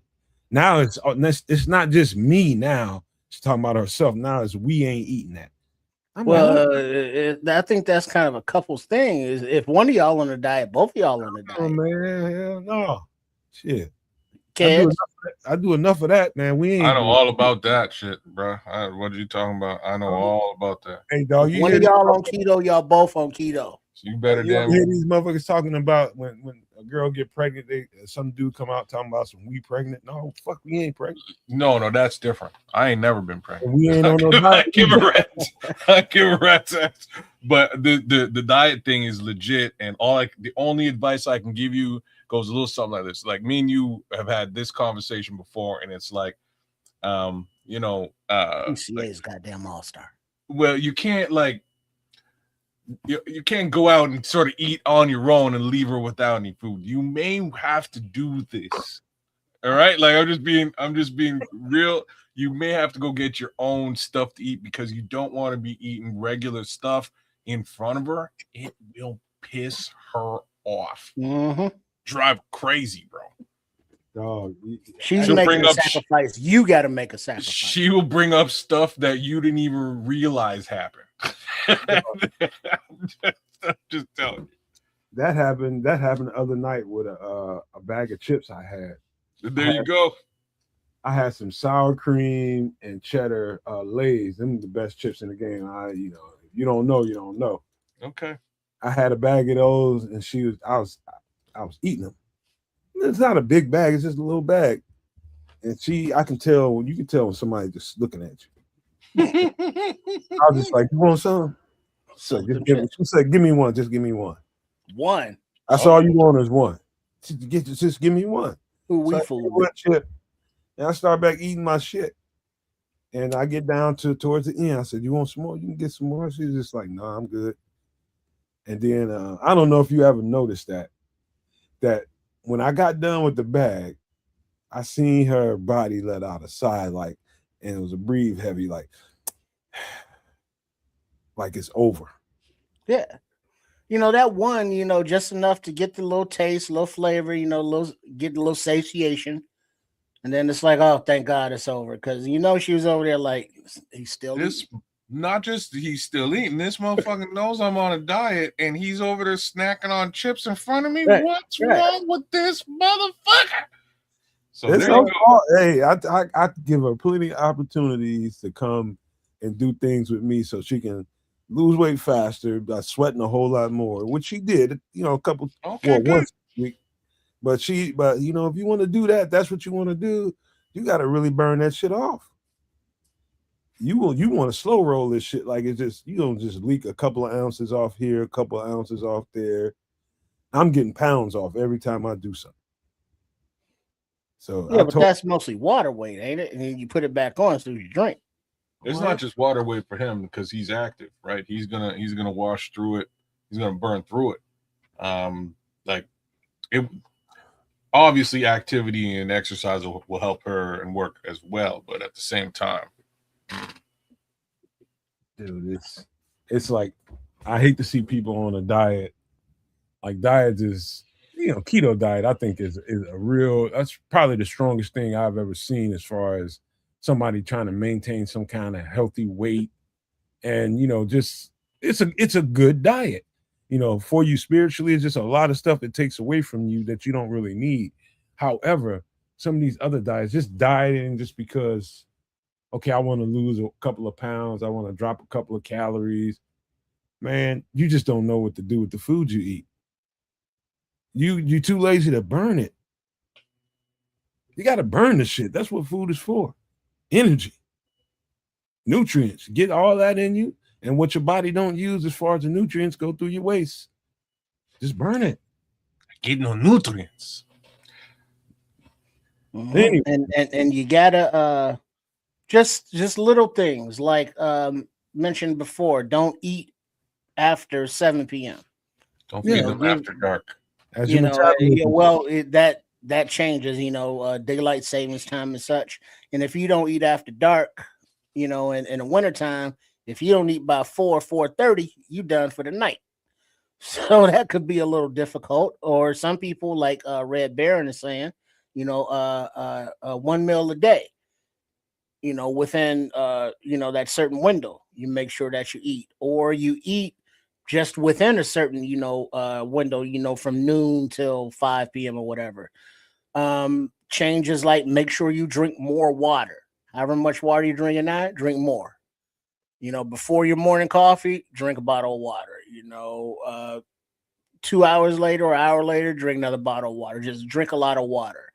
And then exercising. And if not exercising at a gym, just walking. Nothing strenuous, just to get over 20, over 30 minutes of just walking at a decent pace, will burn. Cutting out the sweets, cutting out the cookies, everything in moderation, so sure. You want to cut it out is one thing, or cut back. You want to enjoy stuff, right? It's like, I like cookies. Can I eat a fucking cookie? I want to live longer, but I can't enjoy cookies. It's like, have a cookie a month or something. Enjoy things, but just don't overdo it. And you just take little changes can add up. I ate a what do they call avocado, wheat avocado chocolate chip cookie that this woman made in Atlanta. Sounds different. These are vegetarian people. No kidding. Those freaks. Oh, the whole. It was a big, huge party, and there were chefs out there catering all vegetarian food. I got to try like 30 or 40 different things that I never would have imagined. And one of the things that stuck out to me, even though I'm not a sweets eater, was some avocado chocolate chip cookies. And the way that lady made that chocolate chip cookie, you'll be like, oh, I can just forget about these regular cookies everybody's buying from the store. It tasted that good. Well, yeah, but those are gonna be awful hard to find. No, you'd have to. Yeah, Now, you'd have to learn how to make it. You got people that's out here selling that. You just got to go on social media and find them. They're out here. I don't like ordering off of social media. That's how people get axe murdered. But that's the thing about the vegetarians or the vegans or whatever. They have, the ones that have been doing it for a while, have put together the different ingredients to make the flavors, and it's like, hey, this tastes like a real cookie. It's like, it's avocado. Stop right there. Avocados don't go in cookies. The devil, you say. You know what made you shut you up about that trip? It was the vanilla in it, which is what she told me later on. Mm-hmm. So you didn't know you was eating avocado? Yeah, if you don't know, you don't know. There's stuff like that though, and you'll catch it on like TikTok or even YouTube or Facebook. But there's stuff like that. Like my wife, she made me like a chocolate cake, a little mini chocolate cake out of apples. There goes Samo up in this piece. Hey, Big Sam. What up? We getting close, brother. We getting close, man. Mm-hmm. But she made me a chocolate cake out of apples, and I swear to God, it was delicious. It was super good. and you would never. I would like she gave it to me, and I was like, "Oh, what's this?" She's like, "Oh, it's dessert." She didn't say nothing, and then I started eating it. I was like, "Oh, this is good." And she's like, "You know what it's made out of?" I was like, wheat. You know what I mean? Like, what else do you make? You know, like flour and shit. Like, what do you make cake out of? She's like, apples. I was like, oh my, you're kidding me. Right? You are. But like I had that the pinto bean pie. You know, pinto beans. Mm-hmm. You don't think of that as a dessert. No. But if you were to with the nutmeg and the cinnamon and the vanilla and all that in there, if you were to take it to a potluck, you know, during a holiday and just put it on the dessert table, people would eat it and think it was delicious. I'm saying that's a Have you ever had a gazpacho episode? Have you ever had anybody that denies that you can make a good chocolate chip cookie or a cookie in general that doesn't have, you know, all the stuff in it that's hurting you? You ain't never ate a real serious veggie burger. Fair. So, like, things to note. I don't think I will ever do that on purpose. Like, somebody would have to trick me. You know what I mean? Someone have to trick me to get me to eat a veggie burger and then be like, "Ha, we got you. It's a veggie burger. What did you think?" Like, that's how that would have to pop off. Kids, if you eat it, if somebody's making you a veggie burger on a flame broiled grill, I'm talking about with coals or wood or something like that, not your little boy gas grill that you gotta grow up, man. You gotta get rid of that shit. What the fuck you talking about? That shit complex. That's $1,000. You can't get in the real guys club. You cannot get into the real guys club. Man, if it take me a half hour to 45 minutes to an hour just to start cooking, fuck just lazy, that shit. Man. That's just lazy. Lazy. It doesn't matter. It's only 24 hours in a day. All you gotta do is get a small grill and start off there. Just a little. I've graduated from the small grill situation. I ain't trying to mess with coals. Sam know what time it is. That Impossible Burger. Well, no, but that's the thing though. The Impossible Burger, the vegetarian stuff. You know, I don't know if it's tofu, but I got one on purpose. It's a place in Hyde Park on 53rd. Aretha Franklin Boulevard or Shaka Khan, right on Shaka Khan Avenue or whatever her street is, right there in the corner. It's a vegetarian spot. And it's like, all right, let me try that burger. And it was like, this ain't meat. I mean, it's like, all right, you got lettuce, you got the tomato, you got the mayo, you got the bun, all that stuff's on there. But the star of the show is like, yeah, this ain't meat. And it's just noticeable. Veggie burger is a veggie burger until you get a really, really good one. I'm just saying, you would have to trick me first, and then if I liked it, maybe I would do it again. And like, let me say this, I can almost guarantee my son will trick me with a veggie burger real soon. Like, what Sam was telling you, that smoke, number one. Yeah, that flame broiling that burger is going. I need to hear all this shit. I mean, it's like, you know, the difference between a flame broiled and the shit at McDonald's. Look, I get it. I know I ain't spending no 45. When I'm going to my grill, I'm turning that motherfucker on. I'm coming out with a steak in 10 minutes flat. The steak only took 7 minutes to cook. We're good to go. I don't need to be messing with smoke and wood and all kinds of bullshit. You're missing flavor, bro. Get you a funnel. Just fill it up with charcoal. You use some newspaper under there, light the shit. Let newspaper, light, you know, to ignite the underneath. A funnel is like a chimney, and you have the charcoal in there, and then underneath there's air and holes that you can put paper and shit in to burn, and so it burns and it catches the charcoal on fire, and then the charcoal gets white. All you gotta do is come back, dump it into your grill, spread it out. I'm just telling you, I would have been eating my goddamn steak already while y'all fucking with newspaper. Hold on, kids. You flavor corners now. I believe you. I believe you, and I agree with the flavor piece. But when you go down this road, kids, let me tell you something. You're going to go down the smoke road one of these days. No, I'm not gonna. I come from the smoke road. I've been done that for years, I spent a lot of time fucking with a grill, man. I spent a lot of time. I've graduated. I'm at another place. I marinate. That's what I do. I marinate my food. I give it a nice flavor and marinate. I let it sit down. I don't need smoke too on top of the marinade. So I got to tell you, man, just for all the people that's listening to us right now, we're talking about grilling and smoking.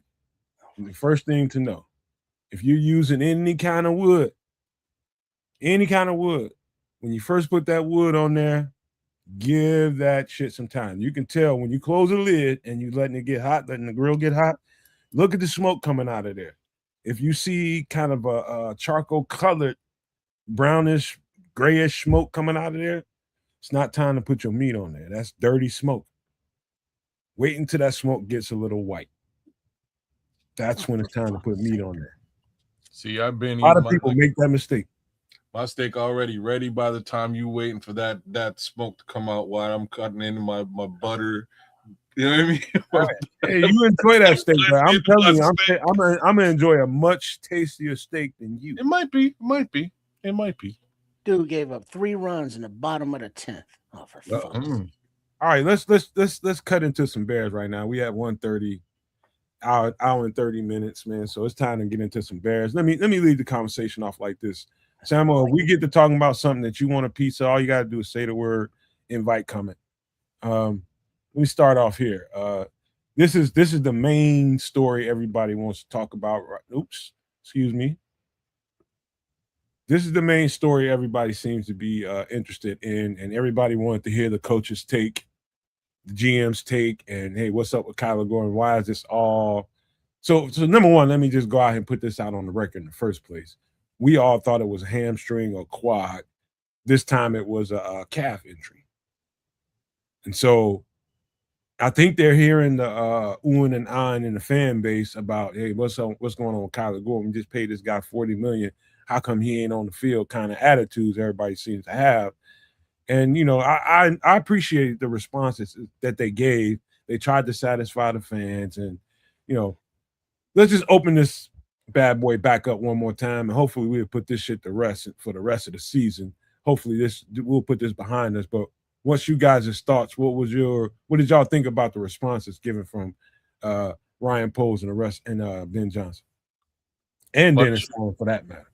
Much like Degeneration X used to say, I got 2 words for you: get healthy, not suck it. This is what Ben Johnson had to say about this whole situation and about scrolls. That's cold. But this is get healthy, man. It looks like from what you're saying, this has really been a plethora of different things. It's not just one thing. It's not the same injury. It's different things that are going on with this guy. And that's really unfortunate because we need him like I say we, but Dennis Allen needs you, Doc. Let me jump in here real quick before you finish it because I forgot to say, kids, I apologize. Mm-hmm. He's been here. He gave up his whole offseason to be here to get right. So he's been in that building working. All offseason, he did not take a vacation. He was here trying to get right. So I think that should be noted. Put that on the record too. I don't know how to take that. You know what I mean? Like you're putting in work, but you still. That's how to take it. That's an unfortunate reality. And here's the thing. You know, if this wasn't just a like revolving door recurring case scenario, I'm sure everybody would feel just terrible about it and have all kinds of sympathy. But sympathy, you know, kind of runs thin. And there's just too many times like we were exactly where we were with Kyler Gordon this time as we were last year this time. It's really unfortunate. I love this player. I hate talking ill about him. My thing is this. I don't know. I just don't. Just for me, this is just my personal perspective. I get nothing out of being upset about it. You know, absolutely nothing. The guy's been here working, trying to get right, and something happens. You going through a workout regimen every day, you're trying to keep your shit right. Shit don't happen to you because you're working out. you're gonna have some, it's unfortunate, but there's no reason to me, especially in July, for anybody to be upset about this. And then Well, here's the thing, because he though. got paid, that's another thing. But just let this play out, is my opinion here. Well, yeah, but the upsetness from the fans isn't just from the fans. Listen to the words out of the head coach's mouth. Listen to the words out of Ryan Poles' mouth. It's like, yeah, cool. Kyler's been in Hallis Hall all summer working out, but it's time for camp, and he ain't ready. So yeah, we need a nickelback. We don't need somebody who's a hard worker in the off season. And injuries happen, and Lord knows, goddamn Carolina Panthers know that. Jesus. But just this moving muscle thing, and it's like, well, are you going to be able to play? Granted, it's still July, so he has time, but it's just not a good look when it's like constantly unavailable because of injury. So I just want to touch on these two things in the chat. So Book is bang on it. Like we've been seeing this movie before, and that's exactly where my headspace is. Again, this is where we were last year. So from a sympathetic perspective, it's a little bit harder for me to be sympathetic. I hate to say this. Ran out of tissues. You know what I mean? I also hate to say it because Ben ain't all that sympathetic about it either. Yeah. And he shouldn't be. He's like, dude, you played 3 games last season. One of them was trash because you weren't ready. But now you're supposed to be ready and you're not ready again. Where do we go from this? This is a new regime. You really haven't spent any time with DA to really, make your impression felt. It's a problem. And then there's Leo who's saying, I hope it isn't a Nate Davis case where the money came in and they checked out. Now, I don't believe that's the case at all, Leo. I believe this player is quite a bit different than Nate Davis in mentality. Here's where they might be similar. I'm just going to put it out there. Sometimes when the money comes in, you may not take things quite as seriously as you may have taken it before. You may you may get into, you may be less about your health regimen and things along those lines. Other people are, double and triple down with the health regimen and things become more sustainable. I can't really speak to what he's actually doing out there. But I wouldn't really paint him with the Nate Davis brush at all. Like I just wouldn't. I believe this player is a little bit different in that respect. Whenever I'm no different than anybody else when it comes to this. Do I have a different sensibility because of what I've been through in my life and in the football aspect of it? Probably. I'll probably come off different. However, do I think the fan base is getting hyperbolic? Yeah, I do. And I understand it, though. I understand. I've been doing this stuff for long enough to understand fan bases a whole lot more. Before I got into this podcasting thing, it was just me and my thoughts. See some homies here, see some homies there. But now we have a diaspora of Chicago Bears fans with all kinds of different sensibilities about this stuff. So I've learned to understand why people feel a certain way. All I'm saying is I would just, for me, I think it's wise to just let this play out, let this, come to whatever conclusion it's going to come to. But I don't have a bad feeling about this whatsoever. And that's my message in a nutshell. I don't have a real bad feeling about it. Only thing I would add to that, and that is this guy right here is getting first team reps because of it. And I absolutely love it for him. I absolutely love it. Jalen Jones, quietly, when given opportunities, is a effing pit bull. And I know Dennis Allen likes his play style because that's the reason why they brought him back. That's the reason why he came back here for a second stint. Let's get that guy back in the building. Jalen Jones, it behooved me last year that it took them so long to put him on the field. But I think that came down to a trust issue with Dennis Allen. He wanted somebody to play that pivotal role of nickel cornerback that he could trust. And that didn't happen until CJ got here. And so that's a coach player relationship type of thing. But seeing this guy get that opportunity again here in Chicago, I love it for him. I love it for him. We're gonna get back to Kyler Gordon, but I just wanted to point that out that he's getting the first team reps at nickel. Everybody's talking about Malik Muhammad, and Dennis Allen put that to bed the same way I did on the show. It's a complicated job, and it's really not one for a rookie unless you have to put him there. And we don't have to put Malik Muhammad in that spot right now. Of course, you're gonna get some reps over there. That's just called rotation stuff. But to have him put that responsibility on him as a rookie right now, it's not necessary. I'm glad like hell we got Jalen Jones right now. You know, I mentioned Ben Johnson and Ryan Poles talking about Kyler Gordon, but Dennis Allen also spoke on him. And being that Jalen Jones has been around for a while now, you know, special teams guy, depth piece, injuries sometimes open the door for opportunity for, you know, those type players. And if he can gain the trust, he being Jalen Jones, of Dennis Allen and, you know, the rest of the staff and all, to, you know, to say, all right, if Kyler Gordon isn't available, we can trust Jalen Jones.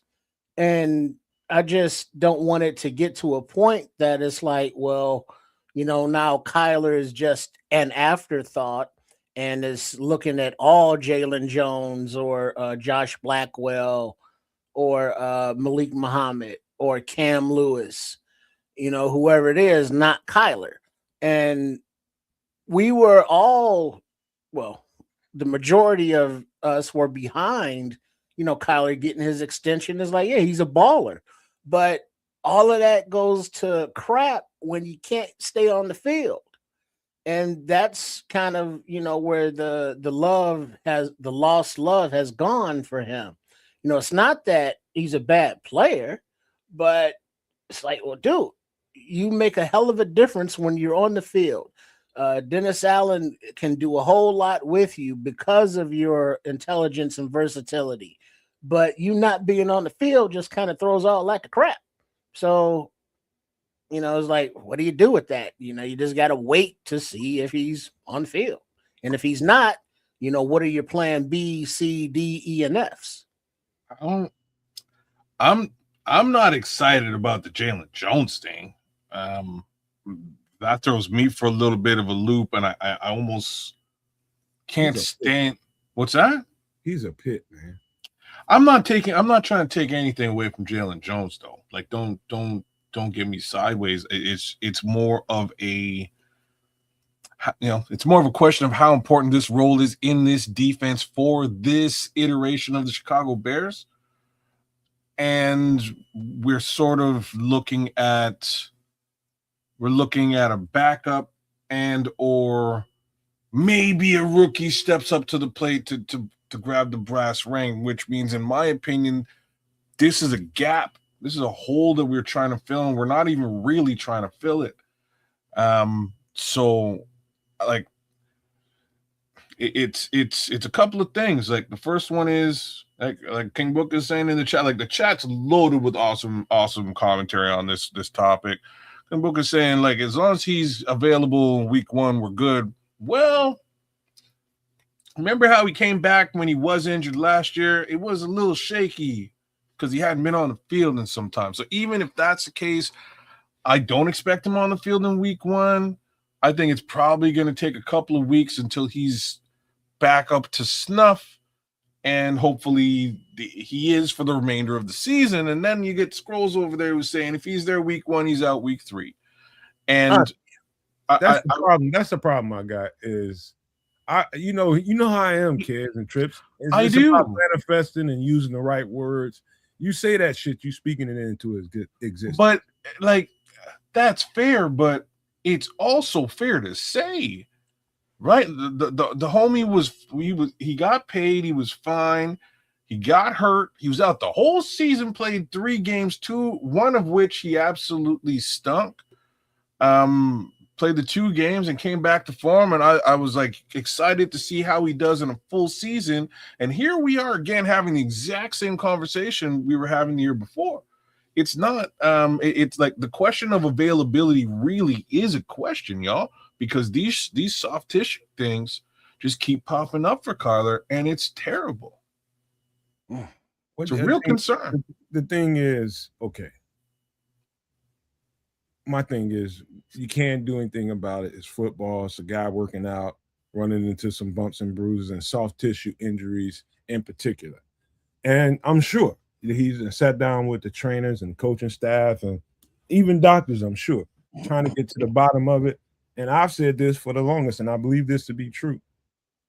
And my actual trainers told me this as well, because we had a few guys that were dealing with the same type of shit Kyler's going through.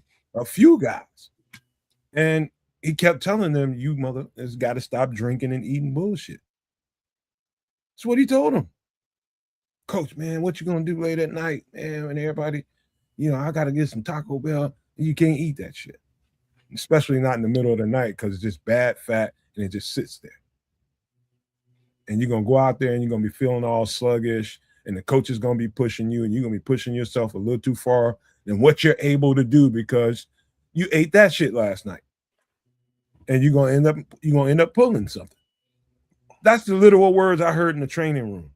It's the same thing that's I believe it was Scottish Bear was saying last week, right? He has to change his diet and start eating bone broth or drinking bone broth if that's what you do. You had a couple of suggestions, but if that's what it takes, man, let's get that in place. And one would have hoped that would have started last season when he started to experience some of this. Here we are now, more or less looking at it again. So, it's not the end of the world, y'all. It is an unfortunate eyesore to deal with right now. I'm sure he'll be on the field at some point and will make his impression felt in 2026. The question, unfortunately, is just, when and for how long. Well, but that's why, all the arrows are being, shot toward him and the quivers are being emptied, because of the length of his unavailability-ness. And, sure, you meet with the trainers, and I hope the dietitians are a part of that. And, I've given comments as like, well, shit, Kyler Gordon has his like man versus food kind of YouTube channel thing, where he goes around and, he samples different things. And, that's a cool thing to do. But yeah, no, not now. You can't be eating, you don't know what you eating. You need to eat, whatever the dietitian says eat, your proteins, your veggies, all that stuff. And, sampling different dishes, you don't know what's in that stuff. And it could be something, high in sodium, that's really drying him out. And if he's not hydrating enough, soft tissue injuries. I heard it. So you're right.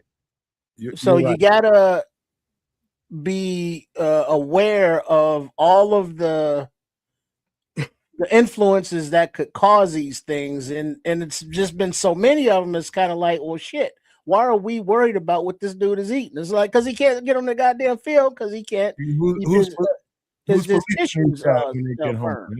Who's policing these guys when they get home? Nobody.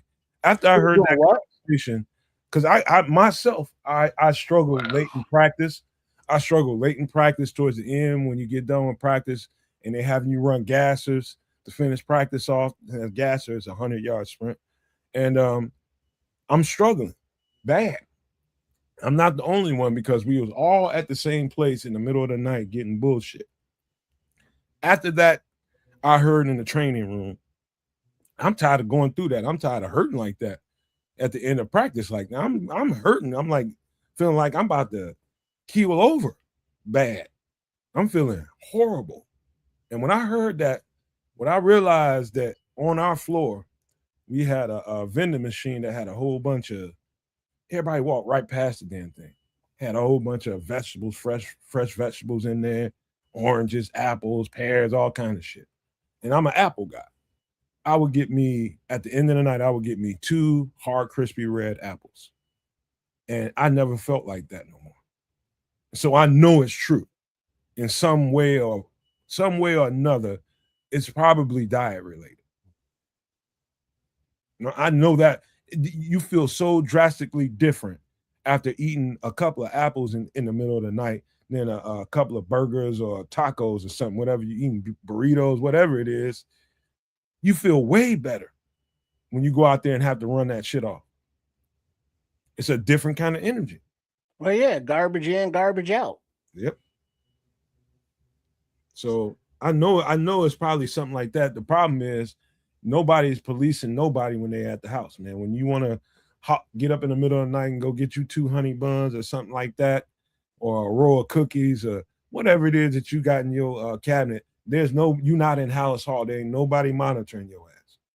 Well, but that's the thing, though. I kind of getting to the point where it's like, all right, if I get like, a little pack of cookies, the strawberry, the straight up artificial stuff that's totally bad for you, but they got them for $1.50. It's like 3 rolls of them. And I'll get a taste. It's like, all right, I'll eat a cookie or 2 cookies like Wednesday. Then I won't eat none until like Saturday. And, so a pack will last a few weeks. Whereas, guess what? If I don't buy them, now even if I want them, I can't have them because there's none here, unless I make some, and then those are going to be healthier, of course. You get you some just jar of peanut butter, roll that, bake those out. Yeah, beautiful. But his cabinets should not have any junk food in it or anything that's bad for you. Good luck telling him not to be human. Sure, No, but his that's where contract, he's an adult, he's got agents. He's wow. got agents. So here's the thing that I don't get about some of these decisions that these guys make, because their agents are paid through and because of these guys. So you want, your people to be healthy. You want them to not be in trouble. You want them to be on the field to maximize their pay potential, maximizing your pay potential. And so it's like, hey, all of my clients, we have a dietitian. Our dietitian meets with everybody. We have financial advisors who meets with everybody, security advisors, so I am looking out for my clients as a stepdaddy, a step uncle, somebody who's looking out for their best interest. So they're at their healthy, athletic peak, so they can make the most. So I make the most. So it's an investment. So it's very altruistic of you. Agents. Your boy just made $40 million. I made 15% of that. That's real good cheese, and I can go do the same thing with another dude over here. I'm probably going to go pay attention to that other dude who's going to probably make me another, X amount of $1 million too. Yeah. And, maybe you will do it again, but that's not really my concern because, these are just commodities to me, and I can just make that money player on player on player on player, and I don't really have to get in at players, to ensure that I'm getting more money from this guy because there's 50 of them, and I'm just making guap. I own a yacht. You know what I mean? Like that's just kind of the reality here. But numbers instead of individuals. What it is. Jerry Maguire at least hugged. My man. Oh, he liked that guy. That was his big first contract. You know what I mean? But after a while, Jerry Maguire don't really care about the Cuba Goodings. Yeah, because did you see the reaction to the other agents? Like, well, why don't you do that? And he was like, well, come here, give me a hug. He was like, no, get off me because that's fake. But what is Frazier saying? He doesn't buy cookies or sweets because he don't know how to eat just one. No willpower. You're smart cat. That's called wisdom right there, bro. Don't buy them. Hey, y'all want to hear a funny story? My freshman year about this very topic we talking about. So we had a 7-Eleven. We had 7-Eleven that was open 24/7. It wasn't no regular 7-Eleven. They cooked everything in there. There's a whole goddamn on buffet of shit. And normally, when I came there in the summertime before school, that the students actually got there, and start working out and doing all that kind of stuff. They were just doing regular store hours. They'd have some of that shit in there sometimes. But once the students got there and along with the football players, that thing was open round the clock. They had cooks up in there cooking all day, every day. And I'm talking about pork chops, fried chicken, shrimp, everything you can, potato logs, potato wedges, everything in there, mashed potato gravy, everything you can think of. And coaches always told us stay away from that. They weren't wrong. Right? Don't fuck So around. one night, I'm still green now.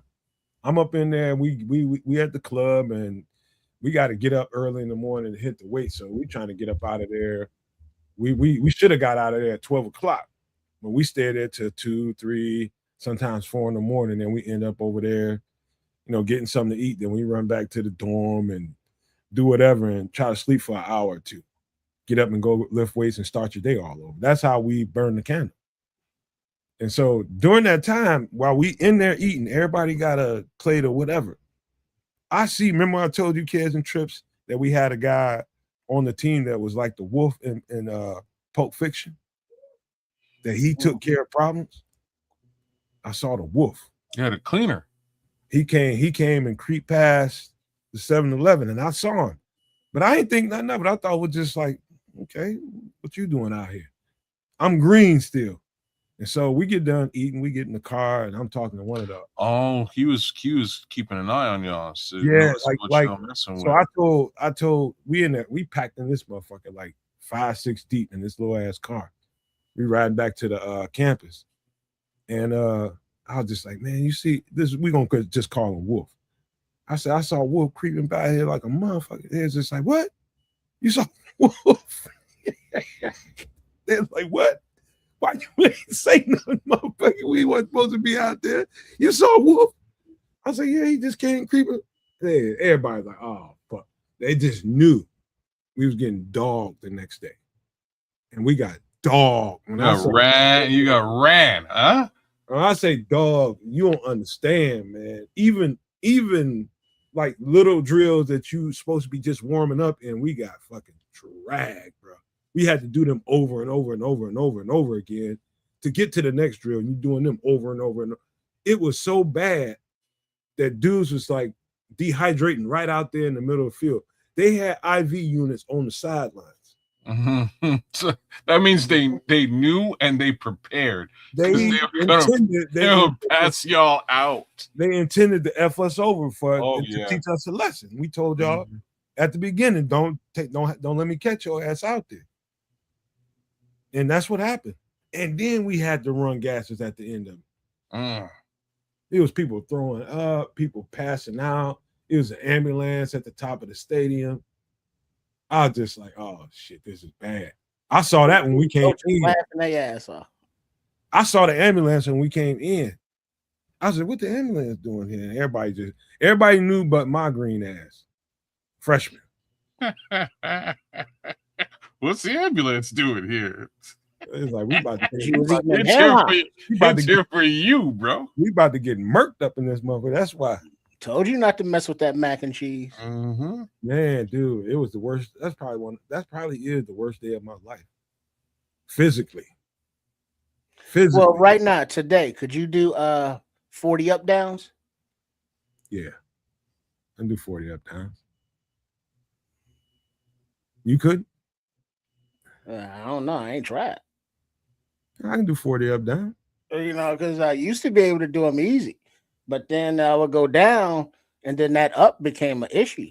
The up downs, man, it's about your core and your arms. And can your legs after you get through, like, okay, so a normal up down, for a normal coach is just go down, touch your belly, get back up. That's it. And I was always taught to lead with the chest. Well, some up downs is you got to chop your feet. Well, you chop your feet, and then when you drop, you lead with your chest, and then you scramble back to your chopping position, and then lead with your chest down, and then up back to the chopping position. And like the gravity going down, Yeah, I'm aces with that shit. It's the coming up part that ain't so fun. And then that whole chopping of the feet thing, because once you get a certain age, like your joints, like your ankles and your knees and your hips, they don't like chopping. They don't. These are facts. If you're not chopping, it's them up downs is easy. Well, if you chopping, them up downs get a little rough towards the end. Yeah. Okay. Because Dennis Allen said, hey, you have 40 up downs. You know what I'm saying? You don't do them, you're on the pup. And as far as I heard, everybody was able to accomplish that. Yeah, you drop into a push-up position. Yeah, that's lead with your chest, and then boom. Samuel, all he knows is a chop up down. I did meet a coach that made us just do standing up downs and get back up. But most of the coaches I've been doing that shit since Pee-wees. Whenever I got in trouble, up downs. I mean, it was just one because we used to practice around multi sport place, man, when I was a little Pee-wee kid, and they had baseball diamond out there, softball diamond out there. We used to have to do bear crawls around the goddamn diamond. Bear crawls is like you on all fours. You crawling you get in trouble, you crawling all the way around that damn baseball diamond. And boy, I'm telling you, you feel so brute strong in your shoulders one time. By the time you get up, it's a coach trailing you the whole time. No, you better not let nothing touch the ground, just your legs and your feet. Go, keep going. I know you tired. I'm crying. Yeah, I don't want to hear that. But the funny thing about those, once you get going, your momentum kind of keeps you going. No. Whereas up downs, now you're fighting gravity. No momentum my ass, dog. Your fucking arms gonna go dead, bro. Well, and you got to keep going. Well, yeah. Well, there is that. There is that. Best thing to do is don't get in trouble while you're practicing. Don't be jackballing around as a peewee, throwing gum at people and shit like that when you're supposed to be paying attention. He talking about you heard him talking about your arms going dead, bro. Shit. However, man, let me get past my personal story because I can go on and on. I'm happy for this guy right here getting an opportunity because I think that's all he ever really needed was opportunity. I think Jalen Jones for a long time, I always thought he was a diamond in the rough. I think he's just got that. He's got for lack of a better word, a killer instinct as a football player. I'm not going to tell you that he's A1 when it comes to cover as a cornerback. I think he's gotten better, and that's what you're supposed to do as an NFL cornerback, get better at NFL cornerback. You can expect that from him. But I think his tenacity and the way he approaches the game and the vigor he plays with, that's some Dennis Allen shit right there. That's why he's back with this team. I'm telling you, this guy right here, if he does have to go out there and play an extended period of time, I feel confident in him. I don't know what happened last year, but I feel confident in this cat right here. Well, I think last year he got hurt early, I thought. And that kind of derailed him. I'm not sure if he was hurt. I don't think he was on the team early in the season. I think they brought him back later in the season after a bunch of injury. Okay. I think that's what went down. Hey, Miguel. Miguel. But that's what I think went down. Cool. Right?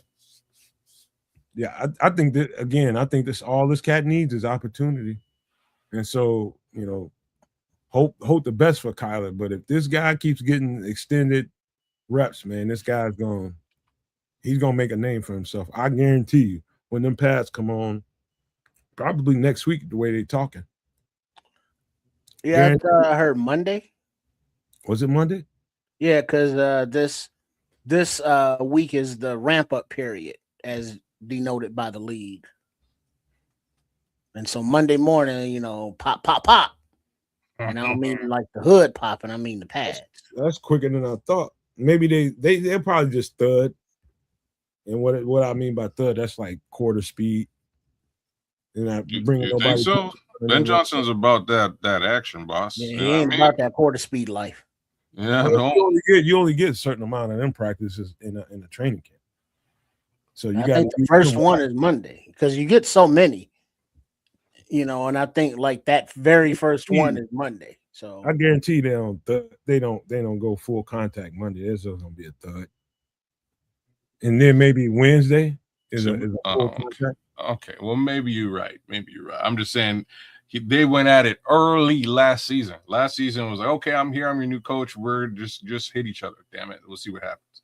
And everything went. You know what I mean? Let's play some damn football. Everything went great outside of that. I think that was sort of the impetus to good things happening in on this team. But yeah, we'll see how it all shakes out with this cornerback situation, nickelback more specifically. Man, just wish we weren't talking about all this. Wish this was all right. It wasn't a subject to be had. Let's swerve from DB conversation for a second and get to here. That is Braxton Jones is as expected taking the first team reps in tighty whiteys and helmets, and it's what you would have thought. He's healthy. He's been working hard, and I think anybody that hasn't heard this, I know it's a lot of people that don't feel the way they think they ought to be feeling about Braxton Jones right now because of the history, and they don't really care for him. But if you care about the team and you care about that left tackle being solidified with this young quarterback in the second year with Ben Johnson, you probably want to listen to the Terran Armstead podcast and listen to what he's saying about Braxton Jones as he's been training him. You probably want to turn that on. And he glows about this guy, man. And so, as we expected, Braxton is taking first team reps, and we know he's a fighter, man. We know he's going to give it everything he has. Even if his best ain't good enough, he's going to give it his all. And if anybody dethrones Braxton Jones for that left tackle spot, is going to have to take it out of his cold, dead ass hands. Honestly, that's just how you. I'm giving my eagle, my Canadian eagle, because it happened last year. I'll be real surprised if it don't happen again. I do want to harken back to our conversation along these lines this weekend on Sunday, Nomad at Night. There's one name that we're not hearing at all in this position in there. Isn't there like a missing person? Hold on, before we finish that, Samuel asked a question. He says, I like James Jones too, but I think he's been good outside. Do you think that the Bears can afford former nickelback Kenny Moore as insurance? We just talked about that last week. Yeah, we had this one up on Sunday. Speaking of Sunday, so the answer to that is not really. They don't want to. Like Kenny Moore's in and around the entire cap room that they have right now. They don't want to $9 million or so. It's 8 and change in both cases, right? Like, so they don't really want to do the Kenny Moore thing if they can avoid it. If they can get Kenny Moore to take some sort of a friendly deal, I don't know why he would, because he's damn good. But maybe they go do the Kenny Moore thing. We made this exact suggestion, and just the dollars were a little bit like steep. What we think it is that's a break glass moment. Yeah, it's emergency case scenario in that respect. I think if they're gonna do that, we're gonna see we're gonna see some level of a cut. Somebody gonna get cut that we didn't expect in order to free up cap room for a Kenny Moore move. I don't know about cut, maybe a trade, and then a move on Kenny Moore, or something. That's possible too. A lot of it is dependent on Kyler's injury because of its nature. It's not like, well, we know he's going to be out, this amount of time. This is like a week to week kind of thing. But the real problem though is can he be trusted? Like, I hate this conversation, bro. Can he be trusted? We don't know if he's not going to pop another something in 3 Right. weeks, 6 weeks, 8 weeks, 9 weeks Well- in the season? Like who I'll tell knows? you what, Well, but that leads us into Braxton Jones and the fed up nature of the fans, because we've always given Braxton credit, for being coming out of nowhere in what was it, Wyoming or Utah, 5th-round pick or Utah or whatever, and Southern then Utah. become a starting left tackle. And it's like, all right, well, what kind of quality is his left tackle prowess? It's like, well, he has to work on his anchor. And it's like, okay, and then he got hurt. All right. So now he's back. And so you get the competition, of the Canadian Eagle, Jedrick Wills, and then the afterthought of Karan Amagaji. He's not even. Nobody even. They didn't even. So they talked about this today. That's why he's an afterthought. Remember, y'all, we gotta get some takes here for Braxton Jones. One of us. But Braxton has the upper hand because he's the incumbent, basically. He's still ahead of Theo, as far as incumbency. Mhm. This was, the first day, let's see how it plays out once they get pads on, because as we all know, defensive lineman is nothing without pads to see how his anchor is. How's he moving? How's he moving compared to the other competition at left tackle that I just mentioned? Impossible. And so it's the first day. He has the advantage. Let's see if he can hold serve. Impossible to evaluate at this point. It's just basically showroom floor shit for the first couple of days of training camp. That's what it is. You should got your shiny new cars and you got them all polished up.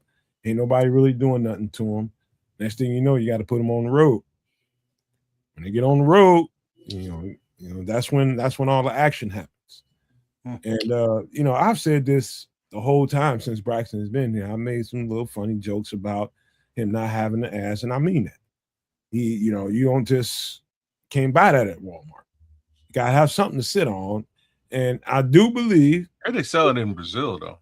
Hey man, hey, Montez is now he's break back. too, and they leak, and you stink, and all that kind of shit happens. And what I'm saying is, Braxton Jones is gonna always have some kind of struggle at that. How he can mitigate it is through his technique a lot, and that's what it sounds like he's getting a whole lot better at. Is owning the fact that that's my weakness. How can I mitigate this now? Well, positive thoughts. I'm not the positive guy with this whole Braxton Jones thing. I'm exactly the guy that Nomad described earlier on. I think this team has had intentions on moving well past this particular player, draft after draft after draft, and here we are with the player.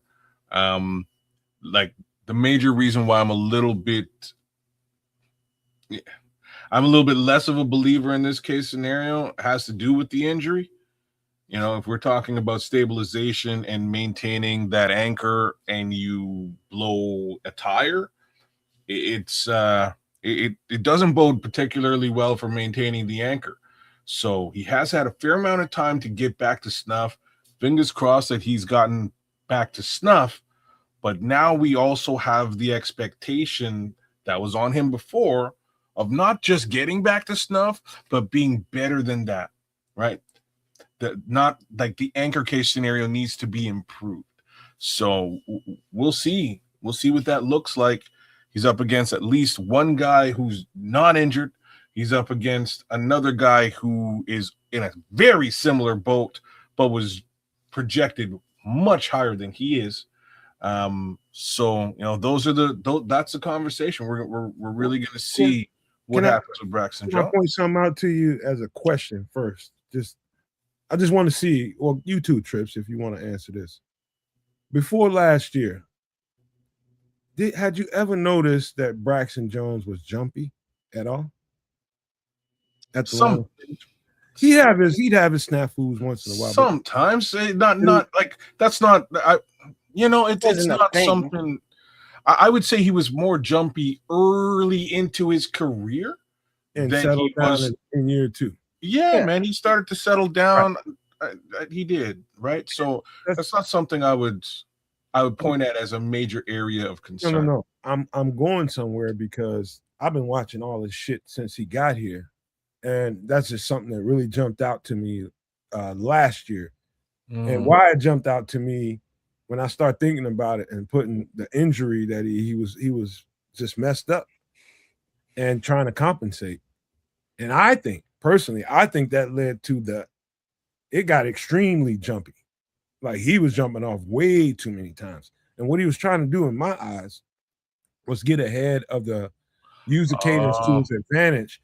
And so he didn't have to use all that power from being in a defense position so often. And with the bull rushes and all that kind of stuff, he can get ahead technically and get an advantage on a defender if he knows the snap count. He was a little jumpy. That's just me, what I took from the tape. Does that make any kind of sense? No, it does, and that might also lean towards some of the pre-snap penalties that we were getting early into the season as well. Because not just Braxton, but Caleb also wasn't really, he was still learning cadence and things along those lines, right? So it makes a little bit of sense to me. Because that's the only advantage offensive lineman has. Well, but then that's what goes to Leo Factor's comment there. Said Braxton now has a good vet O-line coach that might help. No Mo Simo, we got Dan Rochar. And by all accounts, he's more better than Simo, let's say, at being an offensive line coach and teaching and development of, linemen, of players. So Braxton also has that going for him. But also remember, Braxton has been battling his ass off since he's been here. Yeah. And so he's always, stepped up to the challenge. And so let's not, write him off or discount him. It's just now that he's healthy, he's had the experience and knowledge of a few seasons under his belt. So it's time for him to, put it all together and see what he got. And you know what, Trip? Even though he got thrust into the number one spot when he got here, he was still the underdog. But that was supposed to be Tevin. To be Tevin, but they threw Braxton out there, and Braxton has really been fighting an uphill battle since then, trying to maintain it. You know what I mean? His maturity probably helped him go there for him because he learns fast, he picks up well, and understands things quite a bit. I ain't gonna say better than anybody else, but you can tell by the way he articulates himself that he gets the details. And you also got that's the one area that I really like about this player, to be honest with you. He's no dummy. He's very articulate, very intelligent, very aware, right? Like I to give the kid, to give Braxton some kudos. All of those things can be truly applied to him. I know after seasons, I believe after season 2, he was asked, hey, like, what do you think your shortcomings were? And he knew exactly right away. He can articulate all of it in detail. Exactly what it is. Here's what I think it is. Here's what my coaching has suggested that I do to correct this. And off he goes. But again, unfortunately, not only have we not seen improvement there, but there has been injury to that general area. So, he had a very long ladder to climb to get back to snuff and maybe potentially become better than where he left off. And all we can do is keep our fingers crossed and hope that he actually is. In the chat there, Sam's saying that Ben actually, Ben's been talking a lot about this guy. I agree, but Ben kind of has to. So we'll see what this one looks like as we move forward, because this is a very important battle here in this particular position. Well, this is one of 2 battles on the O-line, but this one is more questionable because of lack of experience battling for it. All right. I do believe in my instincts and what my instincts tell me. I trust them 100%. And the jumpy to me, Samo, was him trying to get ahead on the snap count so he didn't have to be in a defensive position and fighting all the time. And to me, that's smart. However, that can lead you to be jumpy when you're in a new system, new offense, and the quarterback is learning. Everybody's learning the cadence of the quarterback and the rhythm of everything. And you just anticipate something a little too early, and boom, there you go. Now you the heel.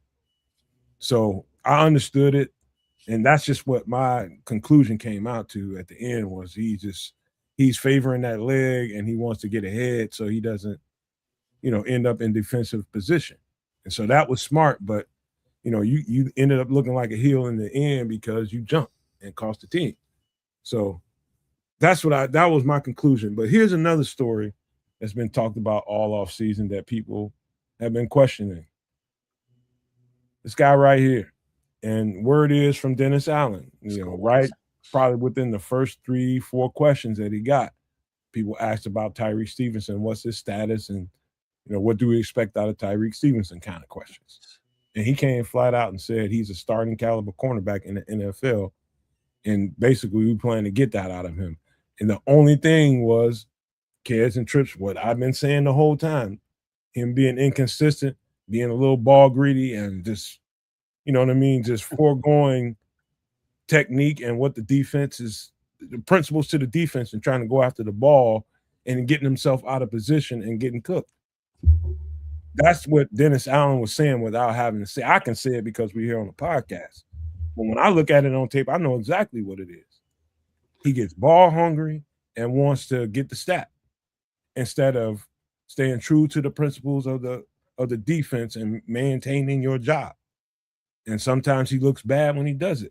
Can't do that. Can't do that. You get your damn trophies. What I mean by trophies and your WWF belt within the construct of the defense. Don't go rogue. Is what Dennis Allen was trying to tell him subliminally in that message. Stay true to it. Don't go rogue, and everything you're gonna get is gonna come to you. If he does that, he's a Pro Bowl cornerback. Well, I heard the Dennis Allen message as well, and he's like, "Yeah, Tyreek Stevenson, we could put together clips of him being awesome." But then I also read between the lines and kind of heard, or I don't know if I heard it in real life, IRL, but is that we can also put together a cut up reel of brain farts. Where he's out there being ball greedy. Pause. He didn't say that. He said I can put together a cut up of how good he was last year. Right. Yeah, but between the lines is also a cut up of why we didn't trust him, why he was out of position, why he had to get benched late in the season because of his not being in the right place when his ability to be trusted. So putting the good plays together, putting it all together maturity wise, he could be a Pro Bowl player, but I don't think they think he's there yet because of the lack of maturity and the being out of place. Also, I love, and this was another I wouldn't even say a podcast. I think it was when the coaches first got into the building, they let the reporters in and they was talking to Al Harris and some of these other assistants, man, and what he said about Tyreek glowed to me. He said, I know what everybody's saying about Tyreek. Trust me, when I got him one-on-one, we got to the bottom of that. And I'm just kind of paraphrasing what I heard. And he said, the Chicago Bears fans are going to get the Tyreek Stevenson they've been looking for this year. And that's all I need to hear. And that just goes to what I was trying to say the entire offseason was just all you got to do is stay. Every badass football player. I'm talking about when we coming out of high school, kids and trips, every badass football player has Tyreek Stevenson's mindset. And then you get it's a level up. Now you get entrusted with knowing the principles of the defense and staying true to it. The core construct of the defense is you do this on this play. And if you see an opportunity that's within the play where you're supposed to be, take the opportunity. But you don't go rogue and get out of position. That's what Tyreek Stevenson did. Probably about 3 or 4 times I can think of right off the top of my head. I was just like, oh, that's going to cost you. And if he makes the play, we're not even having the conversation. If he makes all those plays, 3 or 4 of them, we're not going to have this conversation. But he made none of them. I think we would still, like I defer to you when it comes to the, to really truly evaluating corners and DBs, man, because you've been there, done it, and know it very well. I thought when given the opportunity, Tyreek Stevenson played admirably last season. After getting benched. Well, you see, after getting benched, and you're probably I guess you're right, because Nashawn came on and took his spot on the other side. But I believe that wasn't a bench, and I believe he was injured at that point, and that's why Nashawn got it. If I might be wrong, the benching was later in the season when Jalen got back. Once Jalen got back, we did not see Tyreek Stevenson back on the field. It was Jalen and Nashawn on the other side. That's when he was benched, and at the same time, in between all of that, there was a couple of brain farts, and this is what Tripp was saying. Like there was a couple of brain farts with him, just not necessarily being football smart. Sometimes on the field, sometimes off the field. But for the most part, on the field, I'm confident in this player. I really like this player. I think he plays the cornerback position very specifically, brings a lot of physicality when physicality is required. But at the same time, he's not as attitudinal as a Chauncey Gardner-Johnson and won't, he's not going to get in there and be handsy for no good reason. Like he's semi-disciplined in that respect too. So I expect that Tyreek Stevenson will likely be the other corner on this team, and I'm hoping he gets all the opportunity to really make his impression felt this season. That's how I feel about this guy. Leo, I think by the time this is all said and done, I think he will emerge as the best corner on this team. I wish you were wrong, but I don't think you are. I don't think you are. I think just given a couple of things, one would normally think that it's Jalen Johnson, but we may be at that crux where Jalen is starting to go, a little bit south, given age and injury history and things along those lines. I don't really mean south, but maybe Jalen's leveling off a little bit, plateauing with respect to his growth as a player. I still think this player has a little bit to pause scrolls. I still think that this player has a fair amount of growth left in him, and I hope we see that this season live and direct on the field. Hey kids, here's the thing. This is my last take on Tyreek. This is what I know. It's one thing you can't coach, and that's dog. He's a dog, bro. You can't coach dog. The only thing you have to do with dog is trying to trim around the edges and polish the dog. No, you got to tame it sometimes. You know what I mean? You can't be a wild dog out there doing dumb shit all the time. That's the problem right there. He's his confidence is through the roof. He's got the ultimate confidence. You can't tell him that you can't do this. You can't. No, he can do it. He can do it. He knows it. The thing is at this point, you just hoping that real emotional maturity kicks in, and when games get tough and when he's really, really into the game and the emotions are bubbling to the surface and it's kind of spilling over, can that polish keep that where it needs to be? That's the only thing with Tyreek. That's the only thing in a nutshell. Can't Well, teach what he's got, but you got to learn how to harness it. well, that's I think part of the responsibility of whoever the new leaders are back there in the secondary. And we've heard Kobe Bryant say he wants to be, one of those guys. And then He also probably you look at is. Jalen Johnson, maybe. But That's not other than bad. that, it was Kevin Byard who kept Tyreek Stevenson in line. Had to check him out on the field. But now, out on the field, who's that going to be? So, I don't. That's an unfortunate reality you just brought up, Trip. There is nobody like He's at the that. point where I think being benched, being humbled, being put in a position where he's in a year where he can earn a whole lot of money for himself. He's the police to Tyreek Stevenson now. He not only is he the police to Tyreek Stevenson, he's also quite technically the police to some of these other younger rookies, younger players who are going to be making their impression felt on the field here and there throughout this season, or potentially in starting capacity when we're looking at a potential vacancy at nickel, right? So I think that guy, like, hopefully we have a mature Tyreek Stevenson this season. And I think that's really just the best word to use. There is some inherent immaturity with this player, and we've seen that. We've seen it rear its ugly head more than once, and we won't get into all the games and all the awesomeness of those situations.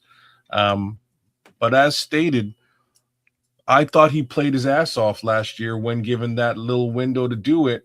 There were some hiccups. There was some brain farts or dumbassery. What it do, FFG, man? See, he hung around, man. That's my boy. You here? That's my But guy. I mean, considering all of that, I think Tyreek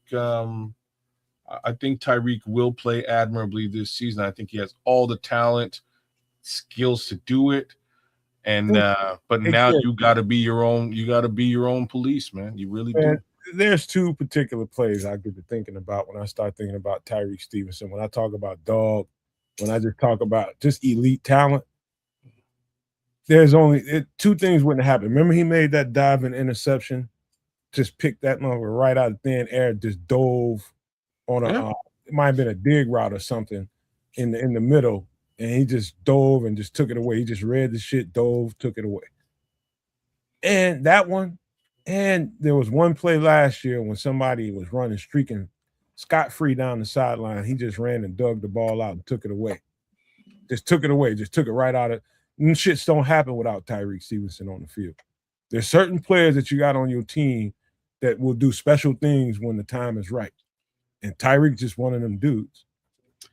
It's big hits, all that kind of shit. There's really no,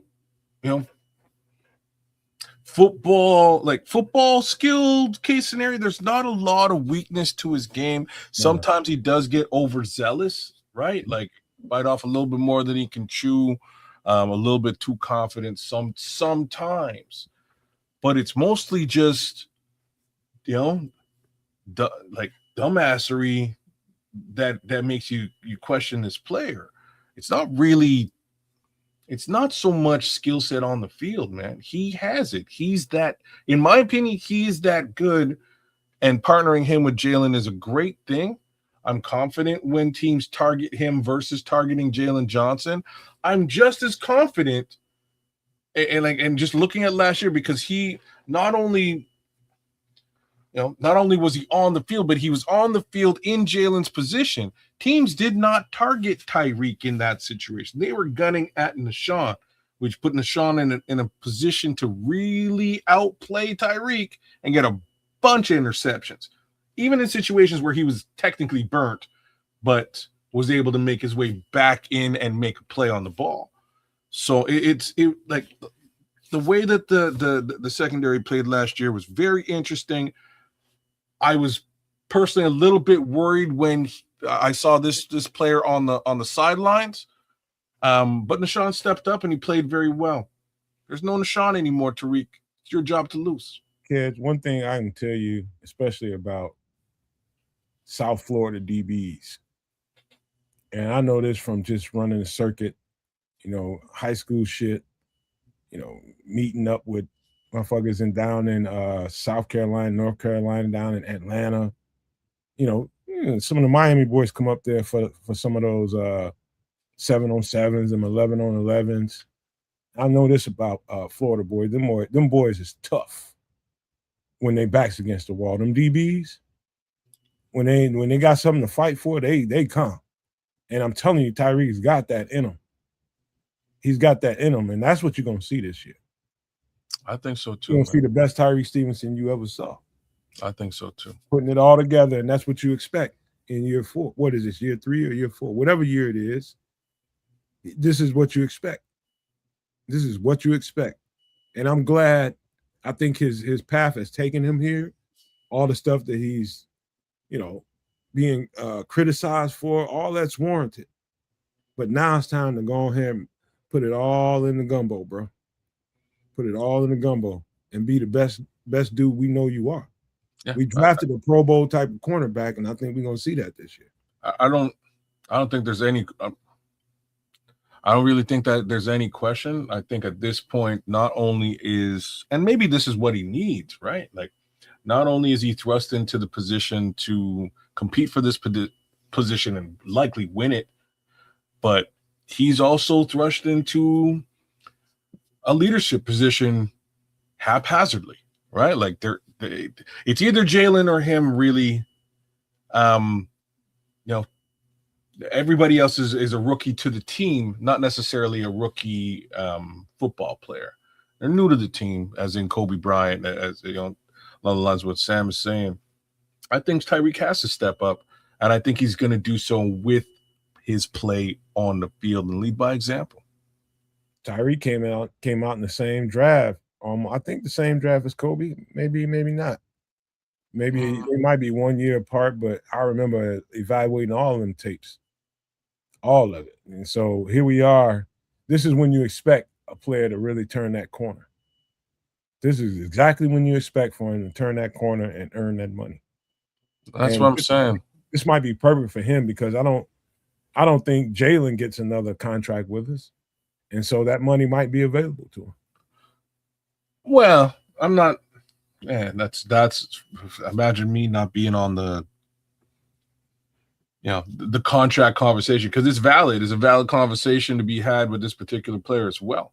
But I'm very interested in leadership. Tariq Stevenson. I want to know what that looks like. That might be exactly what he needs as a player to be more disciplined, to be more controlled. I'm just not down on him like everybody. I know he's just going through some young boy shit, and he just gotta trim them edges a little bit, man. That's all. He'll be all right. Well, this is isn't this contract year? Or is that next year? Might be next year. Because it's getting to the. Gentlemen, I think it's contract year, boys. While you're talking, Trevor, I'm gonna look. I think he's going into year 3. I think this is contract year, man. So either way, it's getting to the point now where it's like, all right, you've been given the opportunity to grow up, mature, if you will, but you only get so long to do that, and if you're gonna have those same issues going forward, now that's going to be a problem. But if he can straighten up, fly right, and get it right between the ears, he could be that Pro Bowl guy. So either way, it's very precarious right now, razor's edge, if you will. So it's contract year for sure, right? So he's drafted. This is contract year. Yeah, bro. I'm confirming right now. It'd be a fool to let this guy go. Well, you know what it is, man. They'd be stupid. He go anywhere. He's gonna be a stud star. Let's have this conversation, because I thought they were stupid for letting go of Kevin Byard. I thought they might be stupid of letting go of Nashawn Wright. I thought they found a diamond in the rough. They had no bones and let both those guys go. They did not. I guess Poles drafted Tyreek, but the regime did not.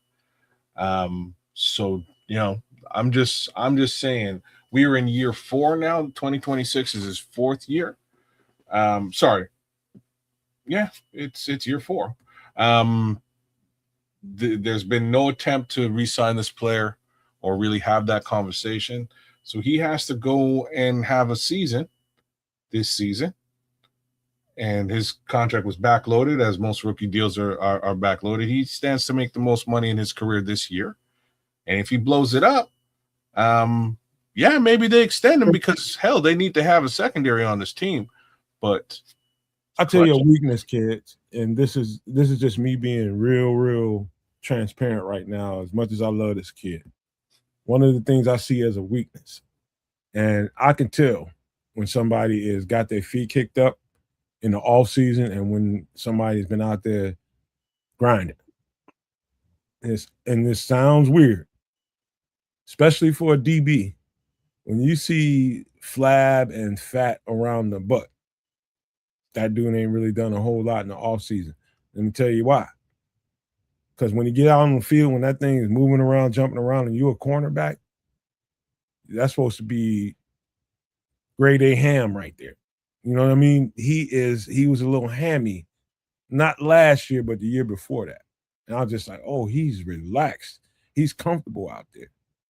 This is before Dennis Allen got here.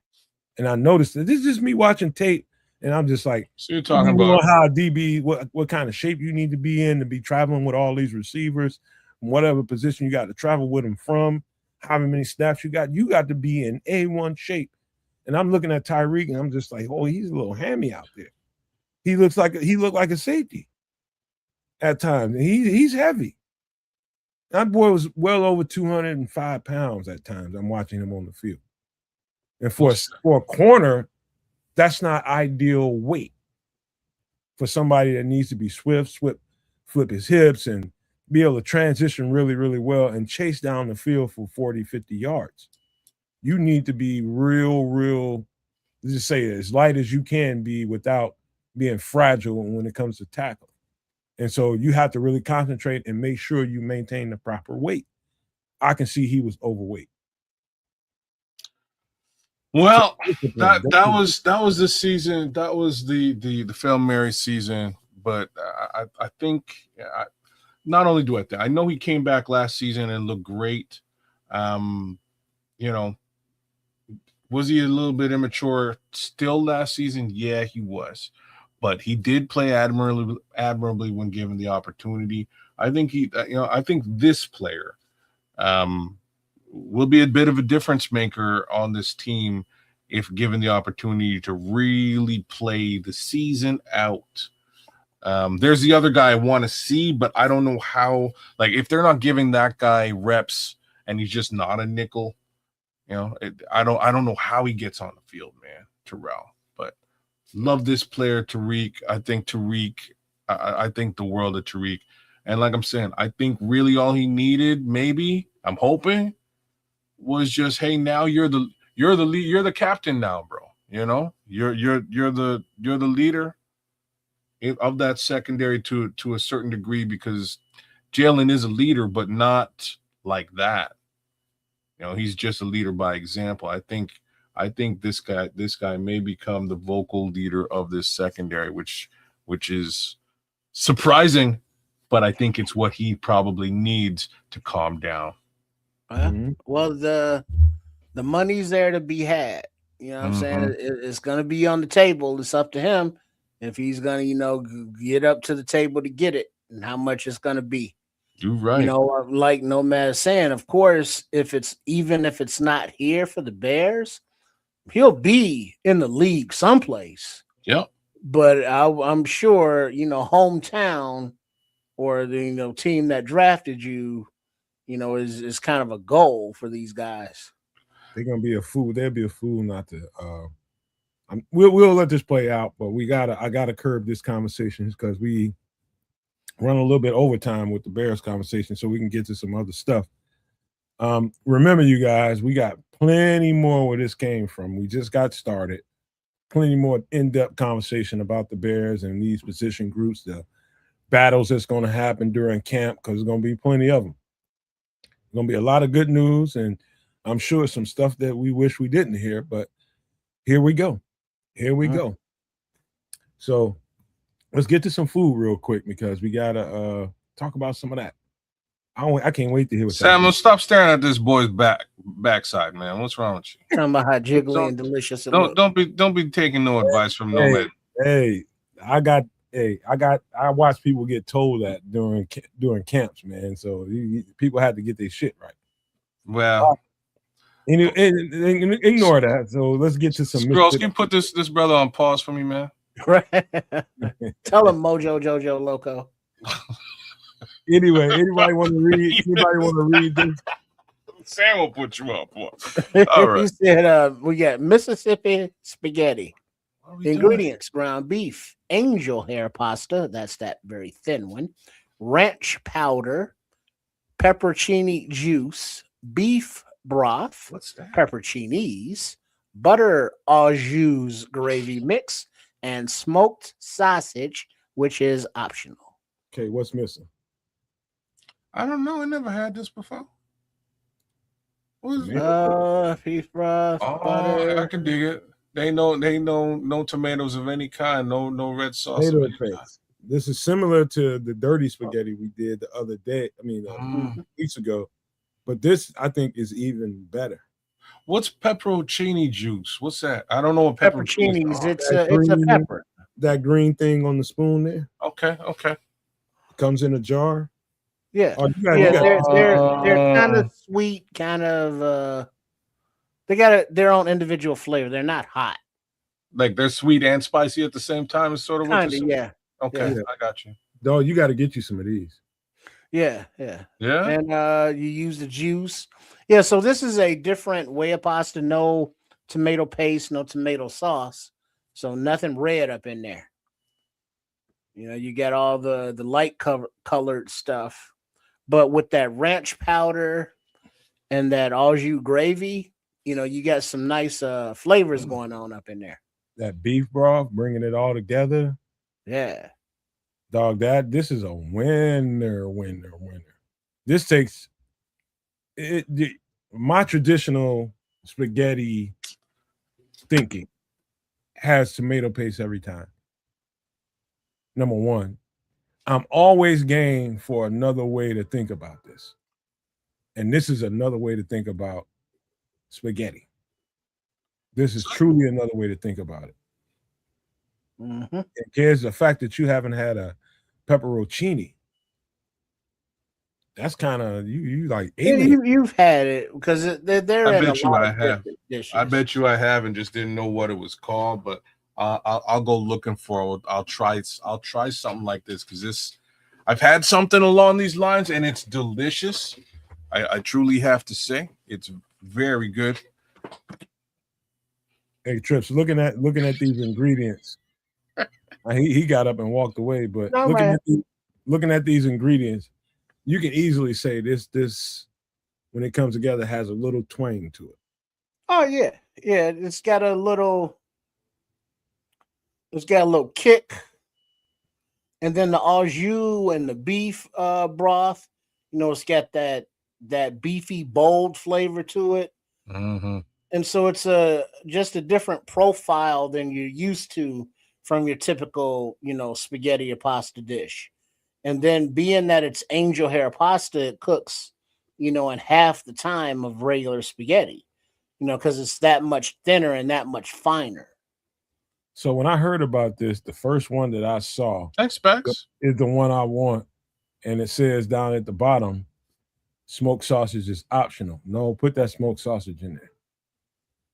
Put that smoked sausage in there. It just adds. I personally, I don't know how you guys are, but I love a meaty pasta. Mm-hmm. I don't want a pot. I can eat a pasta that didn't have any meat, but I won't enjoy it quite as much as I would with all the meat. I don't even want it without some kind of, you know what I mean? Without something with chicken, beef, something. I'll pass right by it. if it's just noodles. You know what I mean? Go Man, T shit, Will in the it's building. noodles with some garlic and some butter. You all right? Man, and the butter. See, the butter in this smooths the entire dish out. Really? You got the au jus powder, you got the ranch powder, you got the peppercini juice, you got the beef broth, all that stuff coming together. It's kind of loose a little bit. You put enough butter in that thing, it's gonna smooth it right on out and make that thing silky to your fork. And that's what I want. I want that thing to roll off my fork like silk and grab those noodles. That's the thing when people, what up, Terrence? I see you up there, T Will. T Will. When people make pasta, some of the pasta, and I've made spaghetti like this at times, where I like a runny, saucy pasta. But sometimes that don't work well when it ain't grabbing onto the noodles. That butter is gonna put that sauce on that noodle. So whatever that mix of au jus and ranch dressing and it's gonna bring it all there. Don't forget that butter. Smooth that shit right on out. Butter. Mm-hmm. But yeah, is this something you think you might try? Any of you two guys? Most definitely me for sure. This is right up my alley across the board. But I'm gonna try carbonara with it. Okay. Okay. Oh, yeah, because there's pasta is kind of like burgers. There's a lot of different ways to prepare your burgers and enjoy them. Same with pasta. This is just a variation on a spaghetti dinner. I know. And Samo brought up he's been seeing a lot of these Mississippi, recipes. What makes this Mississippi? I have no idea. That's how they do it in Mississippi. Okay, fair enough. And I'll say this too, man. I don't know, kids, if y'all have, if au jus mix is even in y'all's repertoire when y'all cooking shit in Canada. But that fucking powder right there. So remember that thing I said about ETTE? No, remind me. I was just saying it's French. Au jus is French, bro. So that y'all got that. It means with juice. That's what that actually. That's the direct translation. So 100% we have au jus out here. We can get that. We can get it at the store, but I would probably even go. There's a couple of spots where I can just get it pre-made for like $1 or $2. And la bon temps roulé. So au jus mix, I found. I'm only. Laissez le bon temps roulé. Okay, I'm with it. That's not the good. That is a direct translation of "Let the Good Times Roll" as well.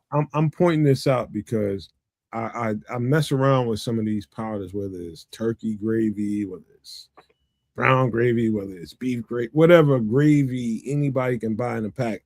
The ranch powders and all this stuff. I mess with them all just to see what they bring to the table in different things. But there's nothing quite as powerful and as flavorful as an au jus mix that I've come across yet. Now you put that shit in a mixture like this, and on top of that you put some ranch. This is flavor to the max. I'm telling you. See, it's weird, man, because I've tried to make it a few times on my own with the mix, and it just never turns out the way I want it to turn out. So, like I'm saying, I have been. You might catch me going to a couple of spots and getting their au jus pre-made and running with that. Like there's, y'all have Quiznos. You guys got Quiznos. Yeah, Quiznos. Yeah, man, Quiznos has wow. Quiznos, they're not quite as ubiquitous as they may have been a couple of years ago, but they do a decent au jus. Cost you like $2. Just FYI, there's a immediate back of the tongue spiciness, but there's also the sweetness, and so you could smell it as well. But the what are these? The pepperoncinis? They're quite tasty. You can just Oh, you got some right there. Okay. Yeah, right. You find those on the side of every gyro plate, Euro plate you get in the Chicago. Oh, Yeah, is it more of because they look like antipasto? Let me see if I can get one of these out. No, not No? quite. No. It's more like a banana pepper. Yeah, hold on. Okay, all right. That's kind of what I thought originally. All right. I'll go grab some and I'll throw it in something real soon to give it a good go. Yeah, It's here you more go. It looks like this. it's like a banana pepper. Oh, it's like a banana pepper Yeah. for real. Okay. Then like I say, I'm 90%. I've had some in different capacity, but all right. All right. Any last thoughts about this? I'm gonna make this soon. I have one final thought. Remind me to tell you to push the food right up next to the chef, because I was hungry earlier, and then we started talking about bears, and I forgot I was hungry. It was good, and now I'm hungry all over again. But Well, I'm sorry, kid. It's all good. I'm just a little 2 cents. You know what I mean? Gotta make my I got the word scrolls, man. It was you can quote that one later on. Scrolls, if he's hungry now, wait until I show him this. Oh shit, here we go. God damn it. Anybody want to read it? Go ahead. Oh, yeah, I got you. This is interesting, bro. All right. Peach buffalo wings. Ingredients: smoked paprika, garlic powder, salt, garlic, butter, soy sauce, peach preserves, wing portions, and an air fryer. Before you go, the only reason why this is gonna be best coming out of an air fryer is because you're using the peach preserves and you want that shit to stick. You stick this in hot oil or oil, it's just gonna burn right off. Yeah, you're right. It's gonna flush off, and you won't get the maximum flavor of the peach preserve. So air fry this immediately. I'm with you. Like that, yeah. Air fried wings are like surprisingly good, y'all. Like I don't know what else to tell you. You know how many people haven't had those? Really? A lot of people. I get the peach is like its own natural sweetness, but there's no hot sauce. So what makes these buffalo? I forgot that. That's when my brain fart happened last night. Oh, okay. So there's supposed to be hot sauce. Okay. So on that Tyreek Stevenson last night. I had brain fart big time. Yeah, you're right, Trish. I'm reading it now. I'm just like, I know where he's going. I forgot the damn sauce. So your sauce here is optional. Me, I'm gonna start with a Louisiana and go from there with the garlic and butter. That's gonna be my mix. Okay. You can get some nice Franks or something. Yeah. If that's your flavor, you go there. You can go here with Frank's got a Louisiana too, by the way. It's obviously not hot, but it ain't terrible. Little guy, hey, what's the hot sauce with the little guy on the horse and he's doing like a rodeo? What's the name of that shit? And that's big in Missouri everywhere you go. Not Tampico. No, it's regular. Texas Pete. Texas Pete. That's what you're gonna find everywhere in Missouri. Every fucking where you go, you're gonna find Texas Pete. And the Texas Pete isn't hot. Texas Pete is extremely flavorful. So if you're not in the hot, but you want that taste that makes you think it's a hot wing, Texas Pete is a hot sauce for you. Yep, there you go. My y'all got it right on out the gate. So this right here. So I had this at damn, where was I? In freaking Flossmoor somewhere. In freaking Flossmoor. But it was a battered wing in grease. Oh. And it was good because it was, instead of using the preserves, they they use a wet batter with the rub powder in it. So imagine battering up your wings like in a wet batter and putting peach rub in it. So you taste the peach. Oh, okay. I'm with you. You So it's taste not like a sauce in that case. It's like it's baked right into the cake. Okay. It's baked into the cake. And so you definitely tasted it. But it cannot be as strong as this would be coming out of the air fryer when you did nothing there to remove the preserves off of there. So if you like sweet and a little heat, this is probably one of the better wings you're gonna probably eat. So Scrolls is saying that Church's Chicken gives you the Texas Pete. So that's interesting. So I don't think they sell it here. I'm gonna look in the store, but I've definitely had it at Church's a couple of times over the years. It's not a bad sauce, not bad at all. This situation here though, you know me, man. Throw some chicken in the air fryer. I don't give a shit what you do with it. I'm probably gonna eat it.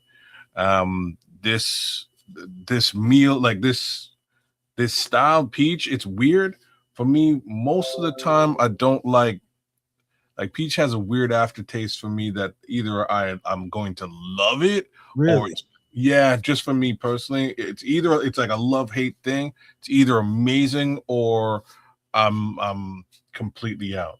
But that probably would not stop me from devouring this entire plate of wings. What you think about this, Trip? Yeah, it looks good. I definitely mess with them. You know, maybe some not only wings but thigh. Ooh. Yeah, I do that too. Mm-hmm. I see here is where somebody might tell you, okay, is blue cheese the best dip for this? And I had blue cheese on my wings there. I only had 2 of them. It was somebody else's wings, a girl I was messing with, and I tasted them. And it was blue cheese there, but I can definitely imagine ranch here too. Mm-hmm. Oh, there ain't nothing wrong with no ranch, though. So ranch, people eat too much ranch. People eat ranch on every damn thing. I guess you're right. Ranch ain't necessary. Like you got to grow up as far as your taste buds go. So if you got people eating hot wings with ranch, they ain't grown. You got. It's a very serious judgment. You know what I mean? Grow up, man. You ain't grown, man. I did that shit when I was a little ass boy. Get you some goddamn blue cheese, man. It's funny because I had ranch for so long, and my wife whipped up some ranch dressing. I don't know, about a month, maybe 2 months ago, and I was like, "Damn, this is good." It just been so long since I had me just some ranch dip for stuff, and ever since I've kind of had a bit of a ranch dip hankering, you know. So I'm with it either way, blue cheese, ranch. But most of the time, I'm trying not to dip my wings at all, man. I'm just gonna crush them as they are. What about you, Trips? You don't talk too much about wings, man. I don't think. I got a feeling Trips sees wings as not enough meat for me.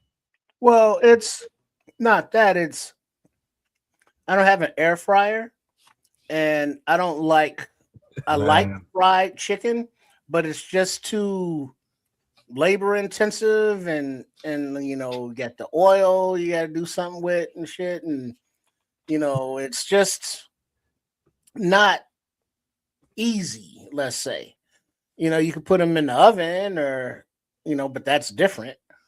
But frying is just something that I like for chicken, and I would eat this, but just not something I prepare a lot because you just a pain in the tuchus, you know, preparing them.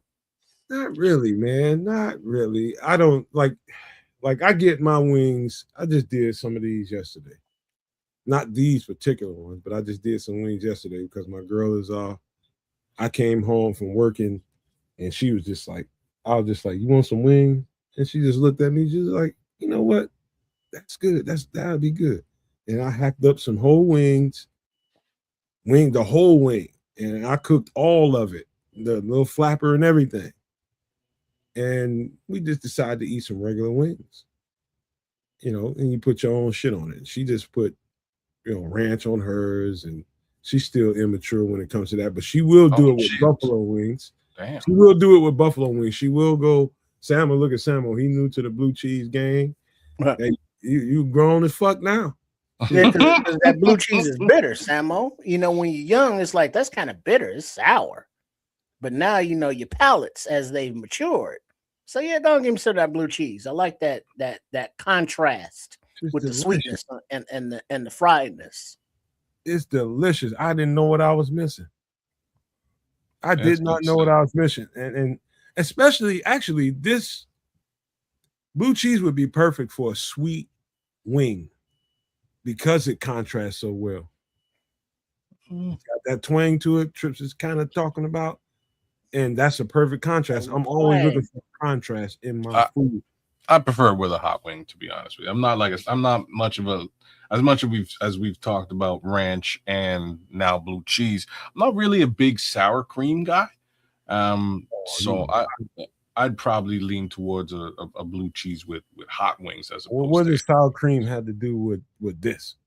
I'm just saying, like, some people like to dip their hot wings in sour cream. I'm just. What? I don't do it. I can't. Where are they from? Mars?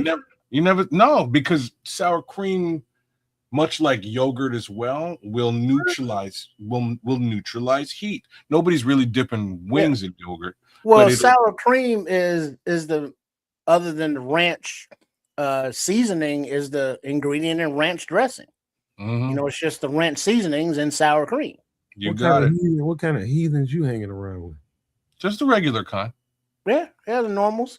And if you don't have sour cream, you can put the ranch flavor packets, those seasonings, in some plain Greek yogurt. Yeah. Man, what the hell? Next y'all gonna be dipping shits in French onion dip and bean dip. What the hell? Y'all just doing potato chip dip for wings and shit. What we doing, bro? Well, ranch dip, French onion dip, it's all dip. Whatever you dip in it, dip a chip, dip a wing. So what is your base? If you were to make a ranch dip, what's your base, Nomad? What do you base? What is like the base of the dip? I think dill is the key. Probably some kind of sour cream, I guess. Yeah, I don't know how it's made, to be honest with you. So the flavor profile. So sour cream and ranch. Yeah. Probably a little vinegar somewhere in there. There might be some of those things, but the base is either, the two things that Trip was saying. It's either sour cream or sometimes mayonnaise may also be a potential move. Be dipping that shit in avocado and spinach dip next. Man, hell yeah, you dip those in some nacho cheese. Mm-hmm. Nah, man, you don't do you tripping if you what can't you dip in nacho cheese? Shit. You dip some of the wings up in there, shit, get you I would say some hoisin sauce, but you already got the sweetness with the peach. So that would like maybe be a little overpowering with the sweetness, but also anything sauce related. You know what I mean? Trish, we already know. Like honey mustard would like contrast is nice. Tripp's ass ain't scared to cross no terrain as far as food goes. But you shouldn't be. Don't be scared now. You shouldn't be scared. Don't be scared. The man put goddamn sardines in his goddamn spaghetti. He ain't scared. Okay, all right. So like, anchovies going there. And sardines ain't nothing but anchovies' cousin. Thanks for reminding me, man. I was like, I was with him. Afraid to cross the range, bro. Look, I'm an adventurous guy. I'm much like my boy underneath me here, man. But yes, there are some lines where I kind of have to, stand my ground. You know what I mean? So yeah, there's all a blur with him. Mm-hmm. Hey, man. I mean, even if you get like a puddle of ketchup, puddle of barbecue sauce, the old standbys. Yeah, he's right. Horseradish, you gonna go there too? Hey, Well, man. I'm not a horseradish kind of guy. So, That's just around Easter, with unleavened bread and all that. oh, okay. Man, how y'all make me Man, so gonna be putting damn. mayonnaise on his wings and everything. No, man, you mix that up with your ranch mix, man, and you good to go, Now bro. dipping French fries in mayonnaise, that is delicious.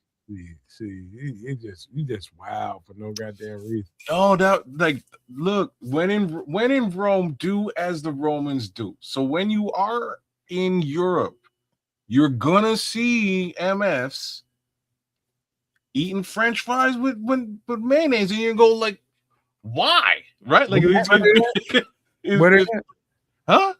Where they do that at? The entire continent of Europe does it. That's why they in fucking Europe. That's why they're in Europe. That's where they need to stay. It's delicious. You gotta try it. I'm letting you know. You need to move with them, Trip. When in Rome, do as the Romans do. If you're ever across the pond and you're looking at all the weird stuff that's going on over there, try some of the weird stuff. You'll be better for it. So, like, straight up, I'd never eaten like fries with mayonnaise before, but when I got to the spot, I had some of the best fries I've ever had in my whole life. I don't know what they make this shit out of. Like, I would just think potatoes, but these fries were so good. And it came with like a little thing of ketchup and a little thing of mayonnaise. That's how they served it. And I was like, let me eat my fries. And real talk, most of the time I'll just eat it with salt. And I'm enjoying these French fries. The thing is, I was just coming off of keto and I couldn't really eat ketchup because there's so much sugar content in the ketchup. So I was like, man, what the hell? And I dipped a chip and I was like, snap, like they ain't lying. This is actually pretty good. This guy would come back from Europe and everybody be looking at him. We're like, what the fuck wrong with him?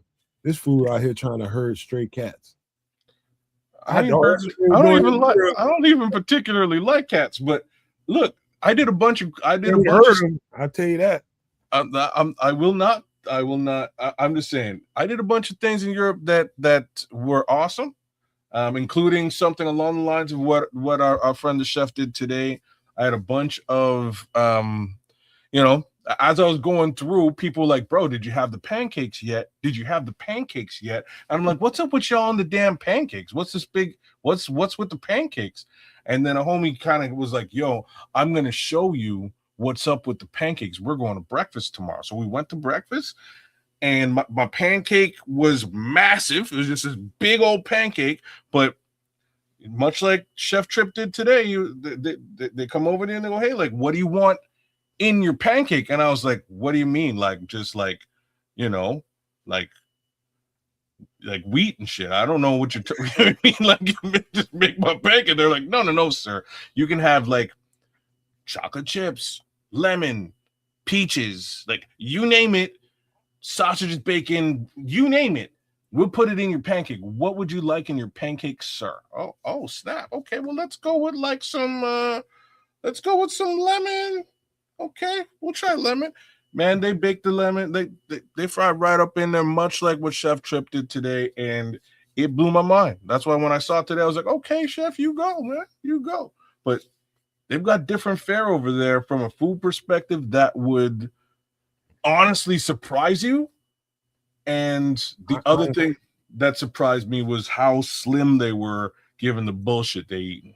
Honestly, I probably wouldn't eat most of it. Well, but as soon as they eat that pancake, they get on the bicycle and pedal their ass home.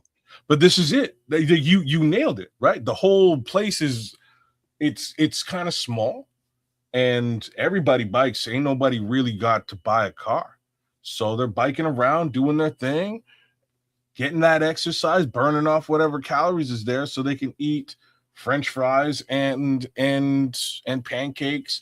They use pancakes to wrap sandwiches, like a Euro. Yeah, wrap. You lay down a pancake, it ain't nothing but like a tortilla. That's what they do. And so you put stuff in, and then you wrap it up in there, and there you go. Brother, I went to the deli, I got a sandwich, and came out the deli and took a bite in this sandwich. I looked at because like it was me and my boss. We went down, and I was like, bro, like what this ain't bread, you know? Like what's the wrap? He's like, it's a pancake.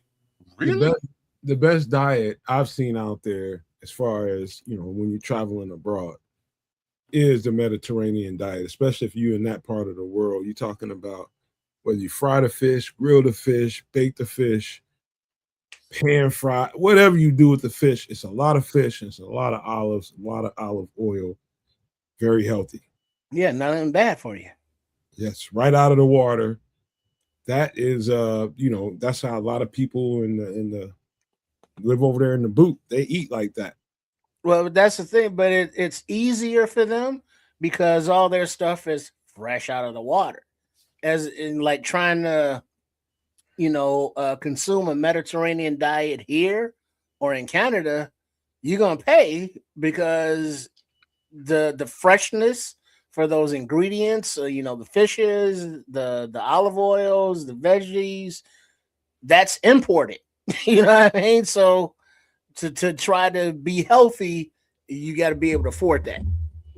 You ain't wrong, man. And like I was so, man, there's a lot of Mediterranean spots here, like a lot. And I remember talking to my uncle. I was like, hey, like, have you ever had like Mediterranean type food before? And he was like, why? You know what I mean? Like, he had no like that flavor profile, man. No, I don't think he was really introduced to it. And I was like, man, I gotta take you to go and have some of this food because it's a different thing. I think you'll love it, man. Unfortunately, I wasn't able to do that, but I've really started to fall in love with Mediterranean food as well. It is fantastic. I kind of go out of my way. There's a spot called Jimmy the Greek. I don't know if y'all have that out there. Look at that monkey run. Man, it's good, bro. They'll just give you a Greek salad and put awesomeness on top of it. A couple of skewers here, some beef there, some lamb. It is delicious. It has its own flavor profile. Like AC saying, the olives, the Gouda cheese, roasted olives, and feta and the fetas, and tomatoes, the sake sauce, and yeah. I like roasted vegetables. I like to marinate chicken in Mediterranean marinades and put them on a grill. Mm-hmm. So my wife has figured out how to make hummus now, and terrible chickpeas. What's that? You're not a hummus fan? That shit is awful. Well, they got flavors of hummus. I mean, it depends on what you put in it. That's how it tastes. It's actually delicious. You shouldn't have to put nothing in it. You're just supposed to get a chip and dip it in it. Well, but sometimes you got like roasted garlic or, roasted tomatoes or roasted tomato and garlic. So I would suggest eating it with pita or pita chips. Very good, very healthy, very low BS, man. So like, especially given the amount of folks that come from that part of the world that are out here in Canada, it's ubiquitous. Again, with the U word, just for you scrolls. But it's hummus is everywhere, man. Chicken shawarma is the shit. Like, you got it, and you may get your chicken shawarma with a little bit of hummus on it. Yeah, you'll enjoy it. But hummus and pita go together like nothing doing, man. Super. Because they like peanut butter and jelly. But hummus is made from chickpeas. Yeah. Which are you grind them up or pound them down, whatever, and they're healthy. But you can change the flavors of your hummus, just like dips. Like you got French onion dip. You can have like a French onion hummus. You got whatever nacho cheese flavored dip. You can have a nacho cheese flavored hummus. So it's very customizable. Man, I wish y'all had more access to shawarma, because shawarma is all over Chicago. Is it? I'm so happy. There's gyro places that don't have shawarma, and then there's Greek places that get both. It's beef, right? Like, and I mean, like, it's a war. Because tomato. We got a whole place called Greek Town, bro.